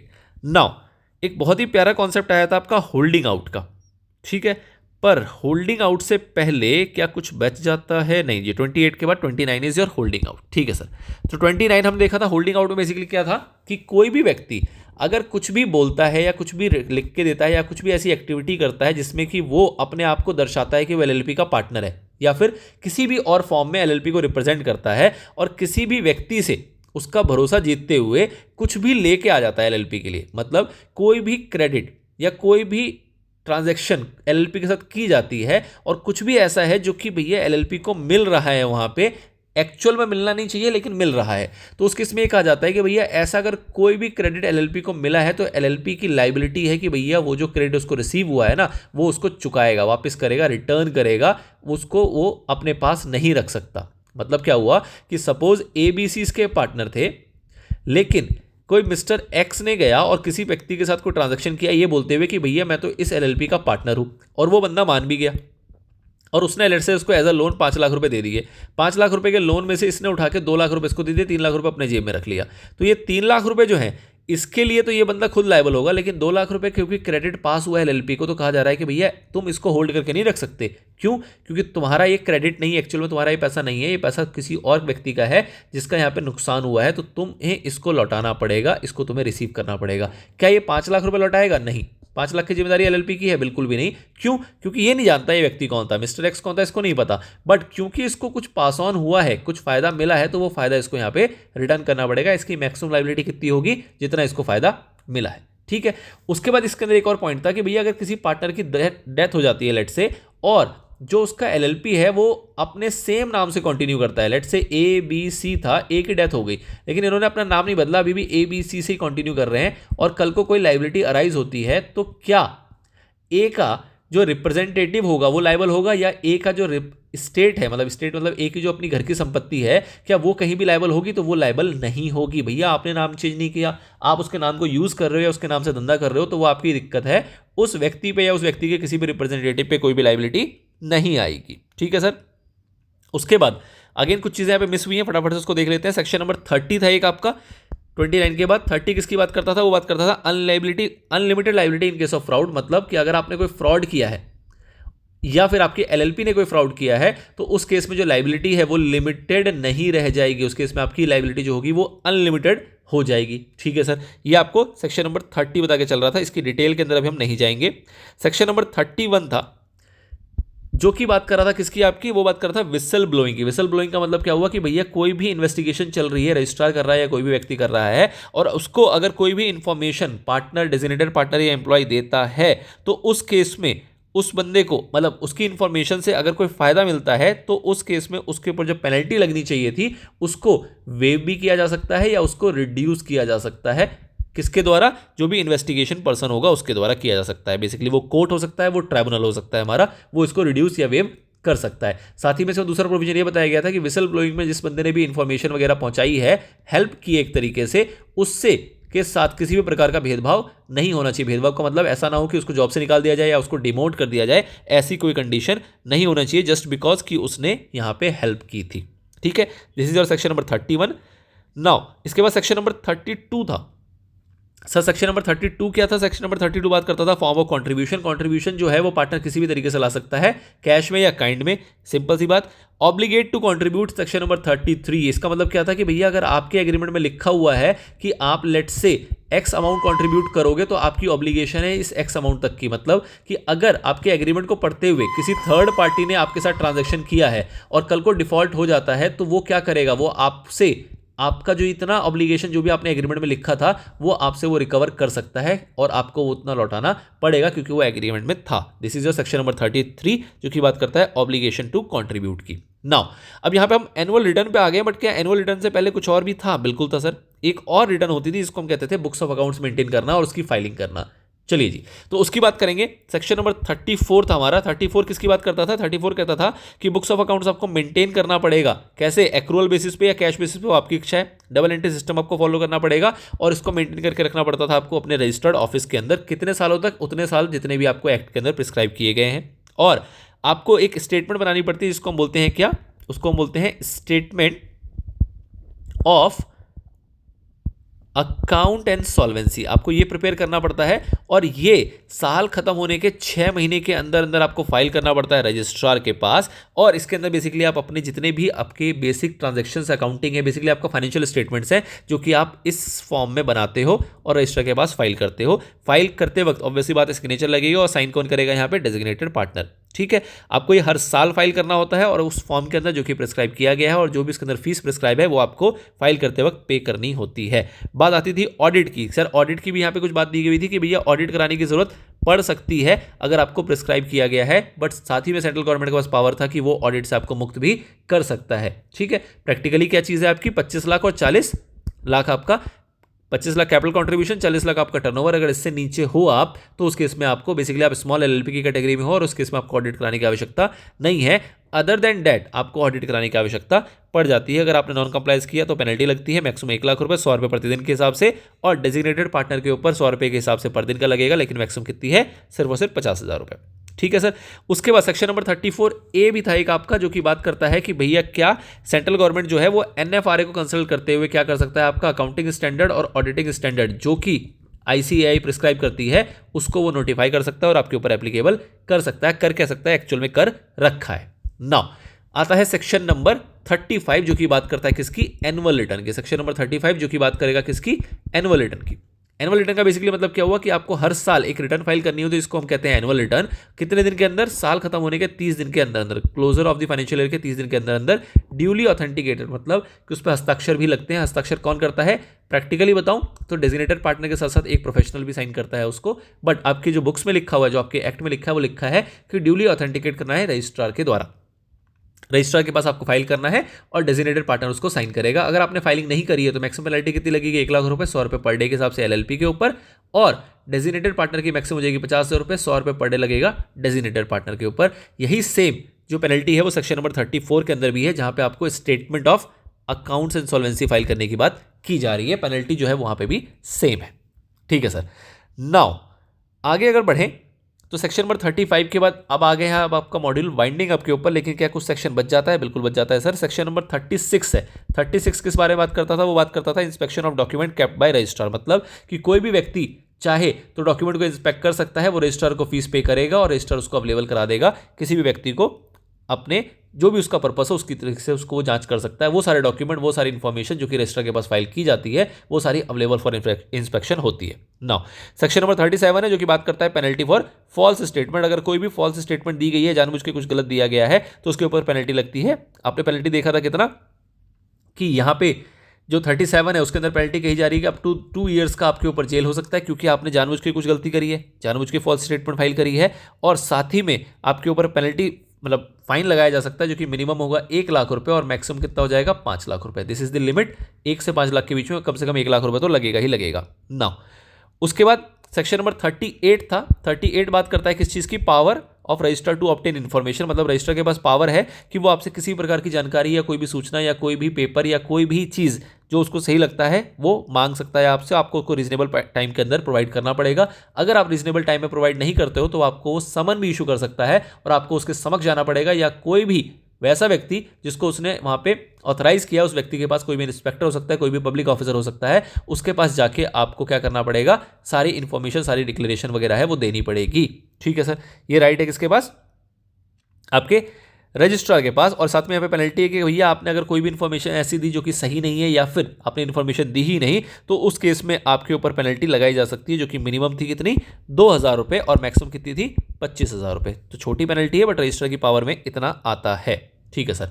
Then आया था आपका सेक्शन नंबर 39 जो कि बात करता है कंपाउंडिंग ऑन ऑफेंसेस की, मतलब कि आपको ऐसा लगता है कि आपने कोई अपराध किया है और आप चाहते हो उससे जल्दी से छुटकारा पाना, तो उस केस में क्या होता है, उस केस में आप जा सकते हो रीजनल डायरेक्टर के पास सीधा सीधा और उसको बोलोगे साहब कुछ गलती हो गई है माफ कर दो। वो क्या कर सकता है, वो जो भी एक्ट के अंदर आपको जो भी सेक्शन में आपको गलती हुई है उस गलती की जो मिनिमम पेनल्टी है और जो मैक्सिमम पेनल्टी है उसके बीच में आपका केस सेटल कर सकता है। मिनिमम तो कम से कम लेगा ही लेगा और मैक्सिमम कितना ले सकता है, जितना उसमें प्रिस्क्राइब है उस पर्टिकुलर सेक्शन के अंदर, और आपको वो निपटारा कर सकता है। निपटारा करने के दौरान अगर आपसे वो कोई इन्फॉर्मेशन मांगेगा, कोई फाइनेंशियल स्टेटमेंट या कुछ भी मांगेगा, वो आपको उसको देना होता है। और ये जो निपटारा है मतलब कंपाउंडिंग और ऑफेंस जो है वो आप कब करा सकते हो, आपने एक बार ऑफेंस कंडक्ट किया है उसके अगले 3 साल तक आप दोबारा ऑफेंस नहीं कर सकते हो, और अगर आप करते हो तो आप कंपाउंडिंग की फैसिलिटी नहीं अवेल कर सकते हो। 3 साल पूरे हो जाएंगे, उसके बाद अगर आप ऐसा कुछ करते हो तो आप अगेन फर्स्ट ऑफेंडर माने जाओगे और आप फिर से कंपाउंडिंग की फैसिलिटी अवेल कर पाते हो। ठीक है सर। आपके पास एक बार ये ऑर्डर आ गया रजिस्ट्रार के पास, तो आपको क्या करना पड़ेगा, आपको जो रीजनल डायरेक्टर ने ऑर्डर दिया है वो आपको फाइल करना पड़ेगा, मतलब वो आपको रजिस्ट्रार को देना पड़ेगा और रजिस्ट्रार को आपको वो अवेलेबल कराना पड़ता है कि साहब इस तरीके से मैंने कंपाउंडिंग कराई थी और मेरा जो है ये फाइलिंग हो गई है, मतलब बेसिकली ये जो हमारा ऑर्डर था वो होके आ गया है। ठीक है सर। देन और क्या बातें थी इसके अंदर, हम वाइंडिंग अप पे आ गए हैं। वाइंडिंग अप से पहले आपका एक सेक्शन नंबर 42 भी था। 42 किस बारे में बात करता था, 42 बात करता था पार्टनर्स ट्रांसफरेबल इंटरेस्ट, मतलब कि इसके अंदर क्या बात होती थी, इसके अंदर पार्टनर जो है वो अपने इंटरेस्ट को, मतलब अपने किसी भी राइट को चाहे तो ट्रांसफर कर सकता है, अपने किसी भी राइट को चाहे तो ट्रांसफर कर सकता है। ट्रांसफर करने के लिए क्या प्रोविजन बताया गया था उसको, कि वो अपना जैसे सपोज करो उसको जो उसका शेयर है वो वहाँ पे है 30% का, तो 30% में से वो कह सकता है कि भैया जो प्रॉफिट शेयरिंग है उसमें से 10% मैं मिस्टर एक्स को देता हूँ, तो कोई दिक्कत नहीं है, एक्स को दे सकता है और एक्स को आगे से 10% का प्रॉफिट दे दिया जाएगा। बट कंडीशन क्या थी कि ऐसा अगर आपने कोई ट्रांसफर किया है दैट डजंट मीन कि आप डिसएसोसिएट हो गए हो और आप पार्टनर से बच गए हो या कोई किसी प्रकार की आपके ऊपर ऑब्लिगेशन अब नहीं लगाई जाएगी, ऐसा कुछ भी नहीं हुआ है। ना ही फर्म डिसॉल्व हुई है, ना ही आप पार्टनरशिप से बाहर गए हो, बस आपने अपना राइट जो है वो किसी थर्ड पार्टी को शेयर किया है अंडर सेक्शन नंबर 42। जिस बंदे को भी ये राइट शेयर किया जाएगा, जिसको ट्रांसफर किया जाएगा, उसका कोई भी राइट नहीं बनता है कि वो बिजनेस इंटरेस्ट या बिजनेस में पार्टिसिपेट करे या किसी प्रकार से इंटरफेयर करे हमारे रूटीन बिजनेस ट्रांजैक्शन के अंदर। ये बात भी इसके अंदर बताई गई थी।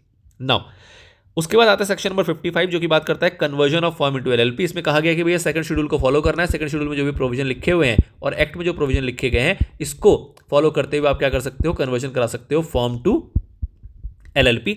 सेम पैटर्न में सेक्शन नंबर 56 था जो कि बात करता है प्राइवेट कंपनी टू एलएलपी। इसमें भी कहा गया कि थर्ड शेड्यूल और एक्ट के प्रोविजन को फॉलो करो और उसको फॉलो करते हुए आप अपने प्राइवेट कंपनी को एलएलपी में कन्वर्ट करा सकते हो। और सेक्शन नंबर 57 था जो कि बात करता है कि conversion from unlisted public company से एलएलपी, जो कि आप करा सकते हो फोर्थ शेड्यूल को फॉलो करते हुए और साथ ही में इस एक्ट के प्रोविजन को फॉलो करते हुए। ठीक है सर। तो ये बातें थी इसके अंदर। उसके बाद अगर हम बात करते हैं तो बात आती है हमारी सेक्शन नंबर 58 की। सेक्शन नंबर 58 क्या था सर, सेक्शन नंबर 58 बात करता था, अब ऑल्दो इसमें ना वो चीज़ें छोड़ दी गई हैं इसलिए मेरे को ये अलग से कवर कराना पड़ रहा है, बट कोई दिक्कत नहीं, एक बार फटाफट से रिपीट कर लेते हैं। सेक्शन नंबर 58 किसकी बात करता था, वो बात करता था कि एक बार आपका कन्वर्जन हो गया तो उससे क्या होगा, कन्वर्जन अगर हो गया तो उससे क्या जाना जाएगा, कन्वर्जन हो गया तो ये माना जाएगा कि जो आपकी एक नई एलएलपी बनी है, ये नई एलएलपी एक नाम है बेसिकली, इस नाम से ये नई एलएलपी जानी जाएगी। जितने भी पुरानी एलएलपी के एसेट्स थी, लाइबिलिटी थी, वो सारी की सारी इस एलएलपी में ट्रांसफर हो जाएगी। जो भी आपकी पुरानी एलएलपी थी वो मान लिया जाएगा कि वो आपका क्लोज हो चुका है, डिसॉल्व हो चुका है, चाहे पुरानी एलएलपी रही हो, सॉरी पुरानी फर्म रही हो, चाहे पुरानी कंपनी रही हो, वो मान लिया जाएगा कि वो क्लोज हो गया है और उसके जितने भी एसेट लाइबिलिटीज थे वो सारे एलएलपी में ट्रांसफर हो गए हैं। और जो भी इसके पार्टनर या मेंबर होंगे, पार्टनर मेंबर शेयर होल्डर जो भी होंगे, वो सारे के सारे अब एलएलपी के पार्टनर माने जाएंगे और उनके ऊपर एलएलपी एक्ट जो होगा वो पूरी तरीके से लागू हो जाएगा। ठीक है सर। तो दिस इज योर रजिस्ट्रेशन का इफेक्ट। देन उसके बाद बात करें एक फॉरेन एलएलपी का कॉन्सेप्ट था जो कि सेक्शन नंबर 59 था। इसके अंदर कुछ खास नहीं है, बस ये कहा गया था कि सेंट्रल गवर्नमेंट जो है वो फॉरेन एलएलपी के बारे में रूल्स वगैरह बना सकती है और बेस्ड ऑन दैट वो क्या करेगी, कंपनीज एक्ट या अदर रेगुलेटरी को भी फॉलो करते हुए उनको ध्यान में रखते हुए अपने रूल्स को इनकॉर्पोरेट करेगी, जिसके बेसिस पे फॉरेन एलएलपी इनकॉर्पोरेट हो सकती है। नाउ उसके बाद आया था आपका सेक्शन नंबर 60 जो कि बात करता है कॉम्प्रोमाइज और अरेंजमेंट की। कॉम्प्रोमाइज और अरेंजमेंट का मतलब क्या हुआ कि अगर आपको लगता है अपनी एलएलपी में कोई विवाद है, कोई दिक्कत है, कोई परेशानी है, तो आप एक प्रपोजल लेके जा सकते हो कि भैया हमारे एलएलपी के अंदर कुछ चेंजेस की आवश्यकता है और वो चेंजेस कर दिए जाएं। आप जो है प्रपोजल लेके जाओगे किसके पास, ट्राइब्यूनल के पास। ट्राइब्यूनल के पास प्रपोजल लेके कौन कौन जा सकता है, एलएलपी जा सकती है, उसका पार्टनर जा सकता है, डेजिग्नेटेड पार्टनर जा सकता है, क्रेडिटर जा सकता है, ठीक है ना। तो बेसिकली एलएलपी और उससे जुड़े हुए जो भी लोग हैं जो उसके साथ ट्रांजैक्शन करते हैं वो लोग जा सकते हैं एप्लीकेशन लेकर ट्राइब्यूनल के पास। ट्राइब्यूनल क्या करेगा, एक मीटिंग बुलाएगा और मीटिंग में सारी बातों को सुनेगा, समझेगा। अगर 3/4 लोग इन वैल्यू, मतलब जो भी उधारदारी है, जो भी देनदारी है वहां पे, उसका 3/4 वैल्यू के लोग अगर किसी भी अरेंजमेंट पे एग्री कर जाते हैं कि हाँ भैया इस अरेंजमेंट से हम सारे लोग सहमत हैं, तो वो अरेंजमेंट जो है वो एप्लीकेबल कर दिया जाएगा सभी के ऊपर, ठीक है। इसमें एक व्यक्ति और है, ध्यान देना कि अगर एलएलपी डिसॉल्व होने जा रही है तो उस केस में वो व्यक्ति कौन होगा, लिक्विडेटर होगा, ठीक है। ये भी एक पार्टी यहां पे बन जाता है। उसके बाद जो भी ऑर्डर ये पास करेगा, ऑर्डर पास करने से पहले क्या करेगा कि भैया जो भी यहाँ पे व्यक्ति हैं जो इन्वॉल्व है, जिन्होंने एप्लीकेशन फाइल किया है, उनसे वो सारी इन्फॉर्मेशन मांगेगा जो उसको लगता है कि इस सिस्टम को, मतलब इस कॉम्प्रोमाइज एंड अरेंजमेंट को समझने के लिए ज़रूरी है। और साथ ही में वो उनसे एफिडेविट भी मांग सकता है based on the different area जो कि उसको लगेगा ज़रूरी है। और लेटेस्ट फाइनेंशियल पोजीशंस हो गया या कोई इन्फॉर्मेशन जो भी मटेरियल है वो सारी जानकारी वो उससे ले सकता है, ठीक है सर। उसके बाद एक बार ट्राइब्यूनल का ऑर्डर आ गया तो उसके बाद आपको क्या करना पड़ेगा, उस ट्राइब्यूनल के ऑर्डर को रजिस्ट्रार को पहुंचाना होता है, रजिस्ट्रार को देना रहता है। रजिस्ट्रार को आप कब देते हो, with in the period of 30 days, 30 दिन के अंदर अंदर आपको रजिस्ट्रार को वो देना है। और अगर आपने नहीं दिया तो उसके ऊपर पेनल्टी लगती है, सेम टू सेम कि एलएलपी और डेजिग्नेटेड पार्टनर यहाँ पे इन्वॉल्व है, 10,000 रुपये की पेनल्टी लगेगी। और पेनल्टी अगर कॉन्टिन्यूइंग नेचर की होगी तो 100 रुपये पर डे, मैक्सिमम 1 लाख रुपये एलएलपी पे, और डीपी के ऊपर लगेगा आपका मैक्सिमम 50,000 रुपये, ठीक है सर।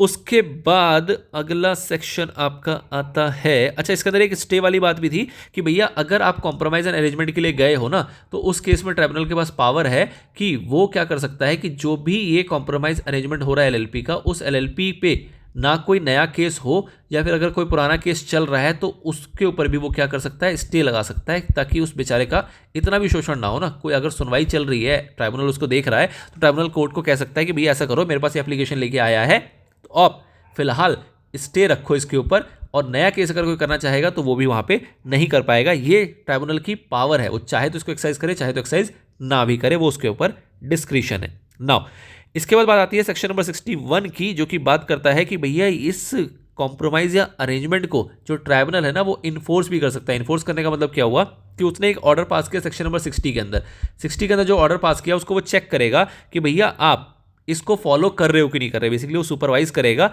और अगर उसको लगेगा कि भैया जो मैंने ऑर्डर पास किया था ना इसके अंदर कोई चेंज करने की आवश्यकता है, कोई मॉडिफिकेशन की आवश्यकता है, तो वो उस मॉडिफिकेशन को भी कर देगा फॉर दैट मैटर कि भैया इसको किसी भी तरीके से इंप्लीमेंट कराया जा सके। और अगर उसको लगता है कि भैया जो ऑर्डर था वो इंप्लीमेंट नहीं हो रहा या नहीं हो सकता, या फिर जो उसमें मॉडिफिकेशन किया गया वो मॉडिफिकेशन के बाद भी वो ऑर्डर जो है वो इंप्लीमेंट नहीं हो सकता है, तो इस सिचुएशन में वो क्या कर सकता है, वो उस एलएलपी को बंद कर सकता है, वाउंड अप भी कर सकता है अंडर सेक्शन नंबर 64 जो कि कंपलसरी वाउंड अप की बात करता है, ठीक है।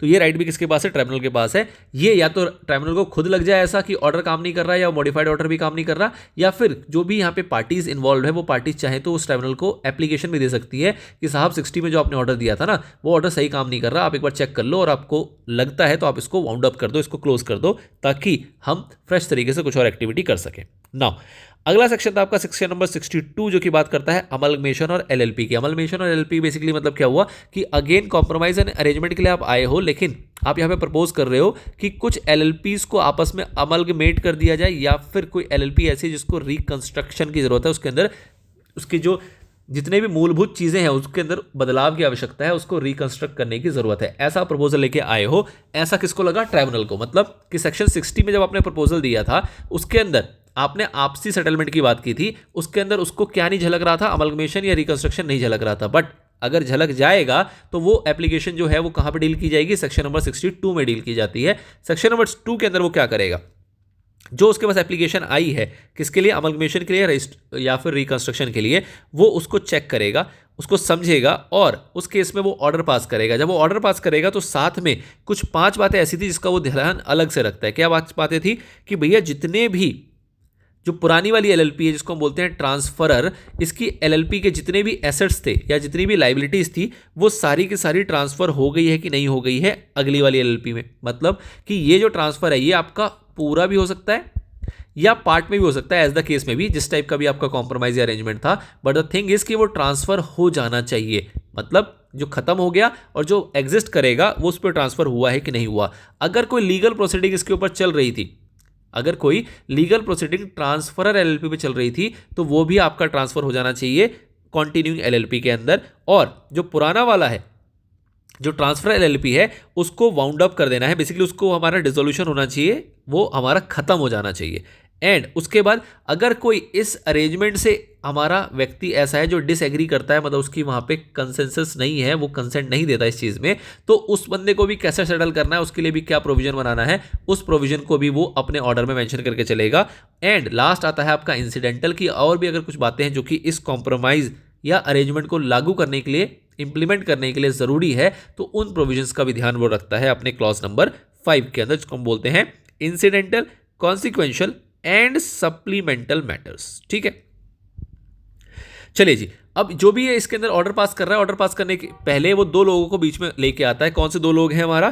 पहला है आपका रजिस्ट्रार। रजिस्ट्रार को पकड़ेगा, उसको बोलेगा भाई साहब तुम रिपोर्ट बना के दो कि कोई भी एलएलपी जो है वो कोई भी गलत काम नहीं कर रही थी, कोई भी पार्टनर या पब्लिक इंटरेस्ट के अगेंस्ट में कोई काम नहीं कर रही थी, ऐसा रिपोर्ट मांगेगा किससे? रजिस्ट्रार से। और दूसरा वो पकड़ेगा किसको? लिक्विडेटर को। जो कंपनी हमारी, जो एलएलपी हमारी डिसॉल्व हो रही है, उसका जो लिक्विडेटर होगा उससे भी सेम वो कहेगा कि भैया रिपोर्ट बना के दे कि जो हमारी एलएलपी डिसॉल्व हो रही है वो कोई भी ऐसा काम नहीं करती थी जो कि पब्लिक इंटरेस्ट के विरुद्ध था या फिर पार्टनर के इंटरेस्ट के विरुद्ध था। अगर ये दोनों ऑर्डर उसको, दोनों रिपोर्ट उसको मिल जाएंगी, उसके बाद जाके ही वो अपना ऑर्डर यहां पे पास करता है। ठीक है सर। उसके बाद जो भी आपका ऑर्डर जो ट्राइब्यूनल ने आपको दिया है उसको अगेन आपको फाइल करना है किसको? रजिस्ट्रार को 30 दिन के अंदर अंदर। और अगर कॉन्ट्रावेंशन कुछ होगी तो पेनल्टी लगेगी सेम टू सेम, जो कि सेक्शन नंबर 60 में लगती थी कि 10,000 रुपये की पेनल्टी लगेगी। और अगर कॉन्टिन्यू नेचर का होगा तो 100 रुपये पर डे, मैक्सिमम कितना जाएगा? 1 लाख रुपये एलएलपी के लिए और 50,000 रुपये हमारे डेजिग्नेटेड पार्टनर के लिए। एक यहाँ पे खास बात बताई गई थी कि भैया एलएलपी जो है ना वो आपकी अमलगमेट नहीं हो सकती किसके साथ? कंपनी के साथ। ध्यान रखना कि जब भी प्रपोजल आएगा सेक्शन नंबर 62 के अंदर तो वो एलएलपी टू एलएलपी की ही बात करेगा, एलएलपी से कंपनी की बात नहीं करेगा। ठीक है सर। नाउ आता है अब आपका वाइंडिंग अप का एरिया जो कि यहां पे कवर किया हुआ था। चलिए जी, तो वाइंडिंग अप अब इसको देखते हैं। वो कुछ चीजें थी बेसिकली जो इसमें रह गई थी। अब मैं नहीं कह सकता कि ये रेलेवेंट नहीं है, क्योंकि रेलेवेंट तो है, तो इसलिए हमने फटाफट से उसको कवर किया है। अगर आपको लगता है कि कोई सा ऐसा प्रोविजन है ना जो आपको समझ में डिटेल में नहीं आया है, तो मैं आपसे रिक्वेस्ट करूंगा कि आप हमारी डिटेल वाली वीडियो एक बार चेकआउट कर लेना। उसके अंदर हमने डिटेल में कराया हुआ, और खास बात क्या है कि उसमें हर एक सेक्शन ना डिटेल में कवर्ड है। अब सेक्शन डिटेल में कवर होने का फायदा क्या है कि आपको अगर किसी पर्टिकुलर सेक्शन में दिक्कत है ना तो आपको पूरी वीडियो देखने की आवश्यकता नहीं है, आप सिर्फ उस सेक्शन को ही कवर करें और उससे अपना काम आप करके आगे बढ़ सकते हैं। ठीक है, तो this is the benefit of videos जो कि पार्ट में आपके लिए अपलोड कराई गई है। ओके सर, आते हैं वाइंडिंग अप पे। तो वाइंडिंग अप में बेसिकली क्या है? आपका सेक्शन नंबर 63 है जो कि बात करता है वाइंडिंग अप की। वाइंडिंग अप में वो क्या कहता है कि भैया आपका जो वाउंड अप है ना वो दो तरीके से हो सकता है, या तो आप खुद से करोगे, या तो अपने पैर में खुद कुल्हाड़ी मारोगे, या फिर ट्राइब्यूनल कुल्हाड़ी मारेगा। पर इन दोनों में से कोई एक ही चीज़ हो सकती है, या तो आप खुद से अपने एलएलपी को बंद कर सकते हो, या फिर ट्राइब्यूनल को अगर अच्छा नहीं लगा तो वो बंद कर सकता है। ट्राइब्यूनल को कब अच्छा नहीं लगता वो बातें बताई गई है सेक्शन नंबर 64 के अंदर, जिसमें केसेस दिए गए कि इन सिचुएशन में ट्राइब्यूनल आपकी एलएलपी को क्लोज कर सकता है। पहला, जब एलएलपी खुद डिसाइड करे। एलएलपी खुद डिसाइड का मतलब क्या? वो खुद एप्लीकेशन देती है ट्राइब्यूनल को कि भाई साहब इस एलएलपी को क्लोज कर दो, तो वो इसको क्लोज कर सकता है। दूसरा कि अगर आपका जो डेजिग्नेटेड पार्टनर है, जो कि कहा गया था कि मिनिमम 2 होना चाहिए, जो आपका डेजिग्नेटेड नहीं, जो आपके पार्टनर्स हैं, जो कि कहा गया था कि मिनिमम कितने पार्टनर होने चाहिए? 2 पार्टनर होने चाहिए। लेकिन ऐसा है नहीं, आप तो एक ही पार्टनर से चला रहे हो और आपके 6 महीने भी व्यतीत हो चुके हैं, तो उस केस में सिचुएशन अराइज हो जाती है कि एलएलपी को क्लोज किया जा सकता है किसके द्वारा? ट्राइब्यूनल के द्वारा। उसके बाद अगर आप कोई भी ऐसा काम कर रहे हो जो कि देश के हित में नहीं है, या फिर आप देशद्रोही वाले कोई काम कर रहे हो, या आपका बिजनेस जो आपका एलएलपी है वो कुछ ऐसी एक्टिविटी में इन्वॉल्व है, तो उस केस में भी आपकी एलएलपी को क्लोज किया जा सकता है। एंड उसके बाद था क्या कि अगर आपने फाइलिंग के अंदर डिफॉल्ट किया। फाइलिंग कौन सी होती है सर? 2 टाइप की फाइलिंग थी। एक आपका एनुअल रिटर्न था जो कि आपको 60 डेज के अंदर फाइल करना होता है, और एक आपका था statement of accounts and solvency. ये 2 रिटर्न्स हैं। अगर आपने इसके अंदर डिफॉल्ट किया, इसको फाइल नहीं किया है, कब? Continuously 5 years, any 5 consecutive financial year, तो उस केस में भी आपकी एलएलपी को बंद करने का ऑर्डर जो है वो ट्राइब्यूनल दे सकता है अंडर सेक्शन नंबर 64। ठीक है सर। उसके बाद और कुछ बातें रह जाती है क्या सर? और फटाफट से कुछ बातें और है वो देख लें। सेक्शन नंबर 65 था। 65 किसकी बात करता है? 65 बात करता है कि सेंट्रल गवर्नमेंट जो है ना वो डिसोल्यूशन और वाइंड अप से लेके चाहे तो रूल्स बना सकती है किसके अंदर? सेक्शन नंबर 65 के अंदर। नाउ सेक्शन नंबर 66 था सर, ये किसकी बात करता है? ये कहता है कि जो बिजनेस ट्रांजैक्शन है पार्टनर का और एलएलपी का वो पॉसिबल है सेक्शन नंबर 66 के अंदर। मतलब कि एक पार्टनर जो है वो अपनी पार्टनर की आइडेंटिटी को छोड़ते हुए भी एलएलपी के साथ बिजनेस ट्रांजैक्शन कर सकता है लाइक अ थर्ड पर्सन, और वो सारे तरीके, सारे राइट्स एंड ऑब्लिगेशन उसके वैसे होंगे जो किसी थर्ड पर्सन के होते हैं। और इस टाइप की फैसिलिटी कौन देता है? Section number 66। Now section number 67 है जो कि बात करता है क्या कि कंपनीज एक्ट के प्रोविजंस को अप्लाई किया जा सकता है कहां पे? एलएलपी के अंदर। मतलब कि जो भी कंपनीज एक्ट के प्रोविजंस हैं उसको या तो वो एज इट इज अप्लाई करवा सकते हैं, या फिर उसके अंदर अगर कोई मॉडिफिकेशन करना है, कोई एक्सेप्शन देना है, तो उस मॉडिफिकेशन और एक्सेप्शन के साथ भी उसको अप्लाई किया जा सकता है। लेकिन ये एप्लीकेशन से पहले क्या करना पड़ेगा कि वो सारे एप्लीकेशन, वो सारे नोटिफिकेशन जो वो करना चाहती है, कौन करना चाहती है? Central government. सेंट्रल गवर्नमेंट के पास राइट है, वो ऐसा कर सकती है, लेकिन करने से पहले उसको क्या करना पड़ेगा? दोनों हाउसेस के आगे, both the houses of parliament के आगे उसको पेश करना पड़ेगा, लेट डाउन करना पड़ेगा, और 30 दिन तक वो हमारे एक्टिव सेशन में होना चाहिए लेडेड। उसके बाद जो आपका सेशन है, अगर वो उस पर एग्री कर जाता है कि हाँ भैया इसको अप्लाई कर दो, तो अप्लाई कर दिया जाएगा, नोटिफाई कर दिया जाएगा। अगर वो एग्री करते हैं कि अप्लाई नहीं करो, मतलब कि ये जो सजेस्ट किया जा रहा है नोटिफिकेशन, वो उससे डिसएग्री कर जाते हैं, तो वो आपका क्वैश हो जाएगा, खत्म हो जाएगा, उसको अप्लाई नहीं किया जाएगा। और तीसरी सिचुएशन आती है जब उसमें कहते हैं कि भैया कुछ मॉडिफिकेशन के साथ अगर वो कहते हैं कि इसको नोटिफाई करो, तो उस मॉडिफिकेशन के साथ वो नोटिफाई कर दिया जाएगा। उसके बाद आता है सेक्शन नंबर 69 जो कि बात करता है पेमेंट ऑफ एडिशनल फीस। मतलब कि अगर कोई भी फाइलिंग ऐसी थी जिसकी कोई टाइमलाइन दी हुई थी, उस टाइमलाइन के अंदर आपने उसको फाइल नहीं किया है, तो उस केस में क्या कहा जा रहा है कि भैया अगर टाइमलाइन के बाद फाइल करने आओगे ना तो आपको पेनल्टी लगती है, ये तो है ही। बट उस पेनल्टी के अलावा और क्या हो सकता है कि भैया पेनल्टी को रोकने के लिए ही आप आ रहे हो फटाफट फाइल करने के लिए, क्योंकि कंटिन्यूइंग पेनल्टी है, लेट से डेली के 100 रुपये लग रहे हैं, ठीक है, तो आप उसको रोकने के लिए आ रहे हो फाइल करने के लिए। लेकिन आपको अगर 30 दिन के अंदर फाइल करना था और आप आते हो लेट्स से 32वें दिन, तो उस केस में आपसे क्या कहा जा रहा है कि भैया फाइलिंग की परमिशन तो हम दे देंगे, कोई दिक्कत वाली बात नहीं है, लेकिन आपसे जो फीस पहले लेट से 300 रुपये लेते थे, अब हम 200 रुपये एक्स्ट्रा लेंगे, टोटल 500 रुपये लेंगे। तो 200 रुपये जो एक्स्ट्रा लिया जा रहा है that is called your additional fees. तो ऐसा एडिशनल फीस भी चार्ज किया जा सकता है, वो आपको सेक्शन नंबर 69 जो है वो प्रिस्क्राइब करता है। एडिशनल फीस जो है वो अलग अलग हो सकता है। अलग अलग का मतलब कि अगर छोटी एलएलपी है तो उसकी एडिशनल फी कम हो सकती है, बड़ी की ज़्यादा हो सकती है, या फिर आपकी एनुअल रिटर्न की अलग हो सकती है, statement of solvency and accounts की अलग हो सकती है। कहने का मतलब क्या हुआ कि अलग अलग फॉर्म की अलग अलग आपकी फीस हो सकती है, और अलग अलग क्लासेस ऑफ एलएलपी की भी अलग अलग एडिशनल फी डिसाइड किया जा सकता है। देन बात आती है आपकी इनहेंस्ड पनिशमेंट की, सेक्शन नंबर 70। वो क्या कहता है कि भैया क्या पनिशमेंट को आपको इनहेंस किया जा सकता है? बिल्कुल, अगर कोई भी फाइन है, कोई भी फाइन है तो वो सेक्शन नंबर 70 के अंदर इनहेंस किया जा सकता है। इनहेंस का मतलब उसको कितना किया जा सकता है? 2 गुना किया जा सकता है, ट्वाइस किया जा सकता है। अगर किसी भी सेक्शन के अंदर आपने कोई ऑफेंस किया है और उस ऑफेंस की पेनल्टी को, फाइन को अगर इनहेंस करना है, लेट्स से आपने ऑफेंस किया उसमें इंप्रिजनमेंट था, तो वो जितना था वो उतना ही रहेगा। लेकिन अगर उसके अंदर कोई फाइन मेंशन किया गया था, लेट्स से मैं कहता हूं 10,000 रुपए, तो उसको इनहेंस कितना किया जा सकता है? मैक्सिमम 20,000 रुपए, ऐसा पॉसिबल है। ये बेसिकली कब किया जाता है इनहेंस? जब आप बार बार वैसे अपराध कर रहे हो, मतलब कि किसी सेक्शन का कंप्लायंस करना था, आपने नहीं किया, पहली बार नहीं किया, 10,000 का आपके ऊपर फाइन लगा दिया गया, आपने अगली बार फिर नहीं किया, तो उस केस में क्या होगा? आपसे कहा जाएगा लो बेटा 10 नहीं अब 20,000 रुपए दो। आपने तीसरी बार फिर नहीं किया, फिर से आपसे कितना लिया जाएगा? 20,000 लिया जाएगा। मतलब कि आपकी पेनल्टी आपकी इनहेंस्ड पेनल्टी मानी जाएगी एज पर सेक्शन नंबर 70। ठीक है, तो this is all about your LLP act. अब इसके अंदर 2 बातें और थी जिसमें डिस्टिंक्शन की बात की गई थी। अब डिस्टिंक्शन क्योंकि आपके रिवीजन में भी दिया हुआ है और आपके मॉड्यूल में भी दिया हुआ है और उसके ऊपर आपसे सवाल भी पूछे गए एग्जाम्स के अंदर, तो इसलिए अपने आप में इंपॉर्टेंट हो जाता है। फटाफट से देखते हैं। 2 डिफरेंसेस है। पहला डिफरेंस आता है किसके किसके बीच में? एलएलपी और पार्टनरशिप फर्म के अंदर। रेगुलेटिंग एक्ट आपको पता है एलएलपी किसके द्वारा होती है? LLP act 2008। और पार्टनरशिप फर्म किसके द्वारा होती है? इंडियन पार्टनरशिप एक्ट 1932 के द्वारा। बॉडी कॉर्पोरेट की बात करें तो एलएलपी हमारा बॉडी कॉर्पोरेट कहलाता है, पार्टनरशिप हमारा बॉडी कॉर्पोरेट नहीं कहलाता। सेपरेट लीगल एंटिटी का फीचर एलएलपी में होता है, सेक्शन नंबर 3 इस बात को बताता है। बट ये एक ग्रुप ऑफ पर्संस है, यहाँ पे कोई सेपरेट लीगल एंटिटी नहीं होती है। क्रिएशन की बात करें तो इसको क्रिएट किया जाता है लीगल प्रोसेस के द्वारा और इसको रजिस्टर करना पड़ता है हमें एलएलपी एक्ट 2008 के अंदर। हाउएवर यहाँ पे एक एग्रीमेंट बनाया जाता है और उसके द्वारा एक क्रिएट हो जाता है। आप रजिस्टर करो या ना करो वो वॉलंटरी है, रजिस्टर के पास आप जाके रजिस्टर कर सकते हो but that is voluntary, but यहाँ पे वो मैंडेटरी है।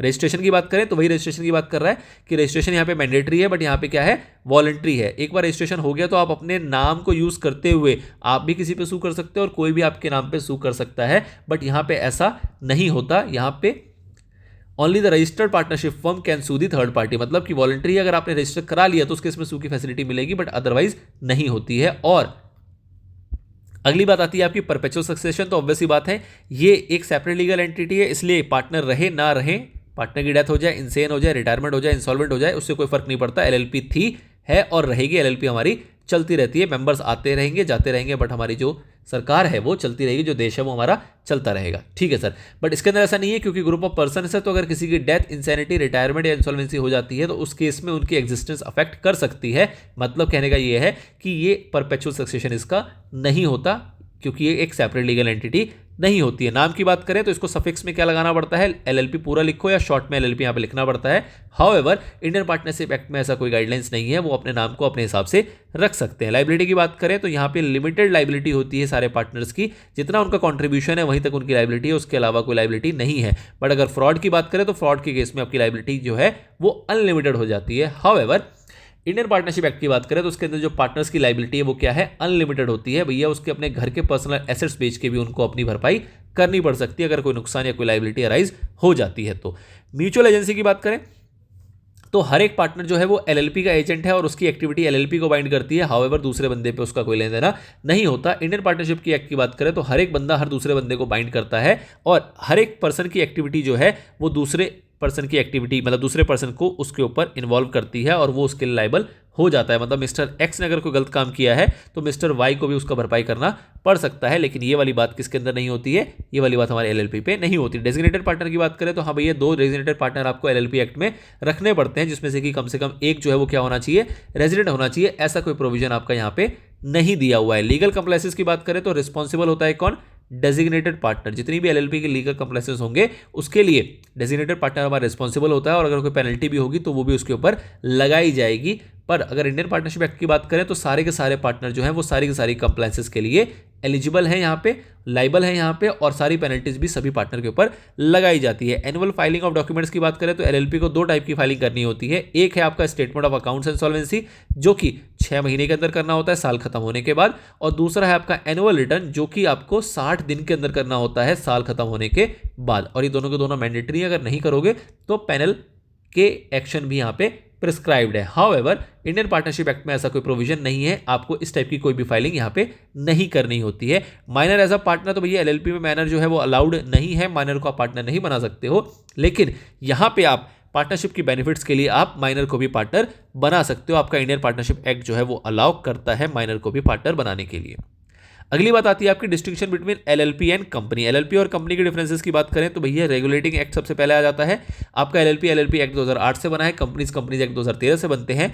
यहाँ पे एलएलपी में पार्टनर्स होते हैं और कंपनी में आपके कौन होते हैं, मेंबर्स। मतलब जो कंट्रीब्यूट करता है उसको यहाँ पे पार्टनर कहा जाता है, और कंपनी के अंदर जो पैसा इन्वेस्ट करता है बाय वे ऑफ शेयर्स उसको हम क्या कहते हैं, कंपनी का मेंबर या शेयर होल्डर कह के चलते हैं। नाम की बात करें तो एलएलपी में आपको नाम के अंत में एलएलपी या लिमिटेड लायबिलिटी पार्टनरशिप लिखना होता है, लेकिन कंपनी की बात करें तो अगर आपकी पब्लिक कंपनी है तो आपको लिमिटेड लिखना पड़ता है, और अगर आपकी प्राइवेट कंपनी है तो आपको प्राइवेट लिमिटेड नाम के अंत में लगाना पड़ता है। नंबर्स कितने हैं मेंबर्स या पार्टनर्स की, तो भैया इस केस में एलएलपी के केस में मैक्सिमम 2 मेंबर्स, मतलब 2 मेंबर्स नहीं, आप इसको क्या बोलोगे, 2 मिनिमम पार्टनर्स हो सकते हैं, और मैक्सिमम पार्टनर की कोई यहाँ पे लिमिट नहीं है। कोई भी इंडिविजुअल या बॉडी कॉर्पोरेट जो है वो हमारा बन सकता है। बॉडी कॉर्पोरेट बनेगा तो बाय वे ऑफ नॉमिनी बनता है। प्राइवेट कंपनी की बात करें तो मिनिमम 2 है और मैक्सिमम कितने हो सकते हैं मेंबर, 200। और पब्लिक कंपनी की बात करें तो मिनिमम 7 है और मैक्सिमम की कोई लिमिट नहीं है। मेंबर्स यहाँ पे कोई भी ऑर्गेनाइजेशन, कोई भी ट्रस्ट, कोई भी अदर बिजनेस फॉर्म में या कोई भी इंडिविजुअल यहाँ पे मेंबर हो सकता है। लायबिलिटी की बात करें तो हर एक पार्टनर की जो लायबिलिटी है वो यहाँ पे क्या है, लिमिटेड है। कहां तक, जहां तक कि उसका एग्रीड कंट्रीब्यूशन है, except in case of wilful fraud. अगर कोई विलफुल फ्रॉड होगा तो उसके इसमें लायबिलिटी आपकी अनलिमिटेड हो जाती है। मेंबर्स की बात करें तो मेंबर्स की लायबिलिटी भी लिमिटेड होती है। कहां तक, जहां तक कि उसका अनपेड शेयर कैपिटल होगा, जितना भी शेयर्स का पैसा उसने पे नहीं किया है वहां तक की उसकी लायबिलिटी है, उसके बाद उसकी कोई लायबिलिटी नहीं रह जाती है। मैनेजमेंट की बात करें तो जो बिजनेस है वो मैनेज किया जाता है किसके द्वारा, डेजिग्नेटेड पार्टनर के द्वारा, और कैसे, अपने एग्रीमेंट को फॉलो करते हुए। जो भी एग्रीमेंट में बातें लिखी होगी उस अकॉर्डिंग वो मैनेज होता है। हाउएवर अगर कंपनीज की बात करें तो कंपनीज की जो अफेयर्स हैं या कंपनी की जो भी ट्रांजैक्शन है या कंपनी की जो भी एक्टिविटीज़ हैं वो किसके द्वारा मैनेज की जाती है, बोर्ड ऑफ डायरेक्टर्स के द्वारा मैनेज की जाती है। जो कि कौन चुनता है, वो चुनता है हमारा शेयर होल्डर।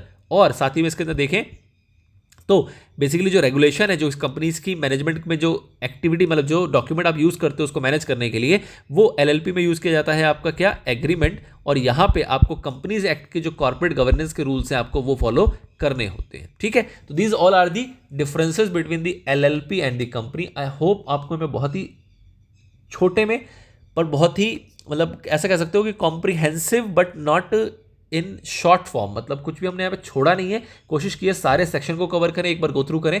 हो सकता है किसी सेक्शन में हम थोड़ा ऊपर ऊपर से रह गए या कुछ एक चीज़ें छोड़ दी हो, तो उसके लिए मैं आपसे रिक्वेस्ट करूंगा कि अगर आपको लगता है कि उसमें अंडरस्टैंडिंग अच्छे से डेवलप नहीं हुई है तो आप एक बार डिटेल वीडियो को रेफर करें और डिटेल वीडियो के थ्रू उसको क्लियर करने की कोशिश करें।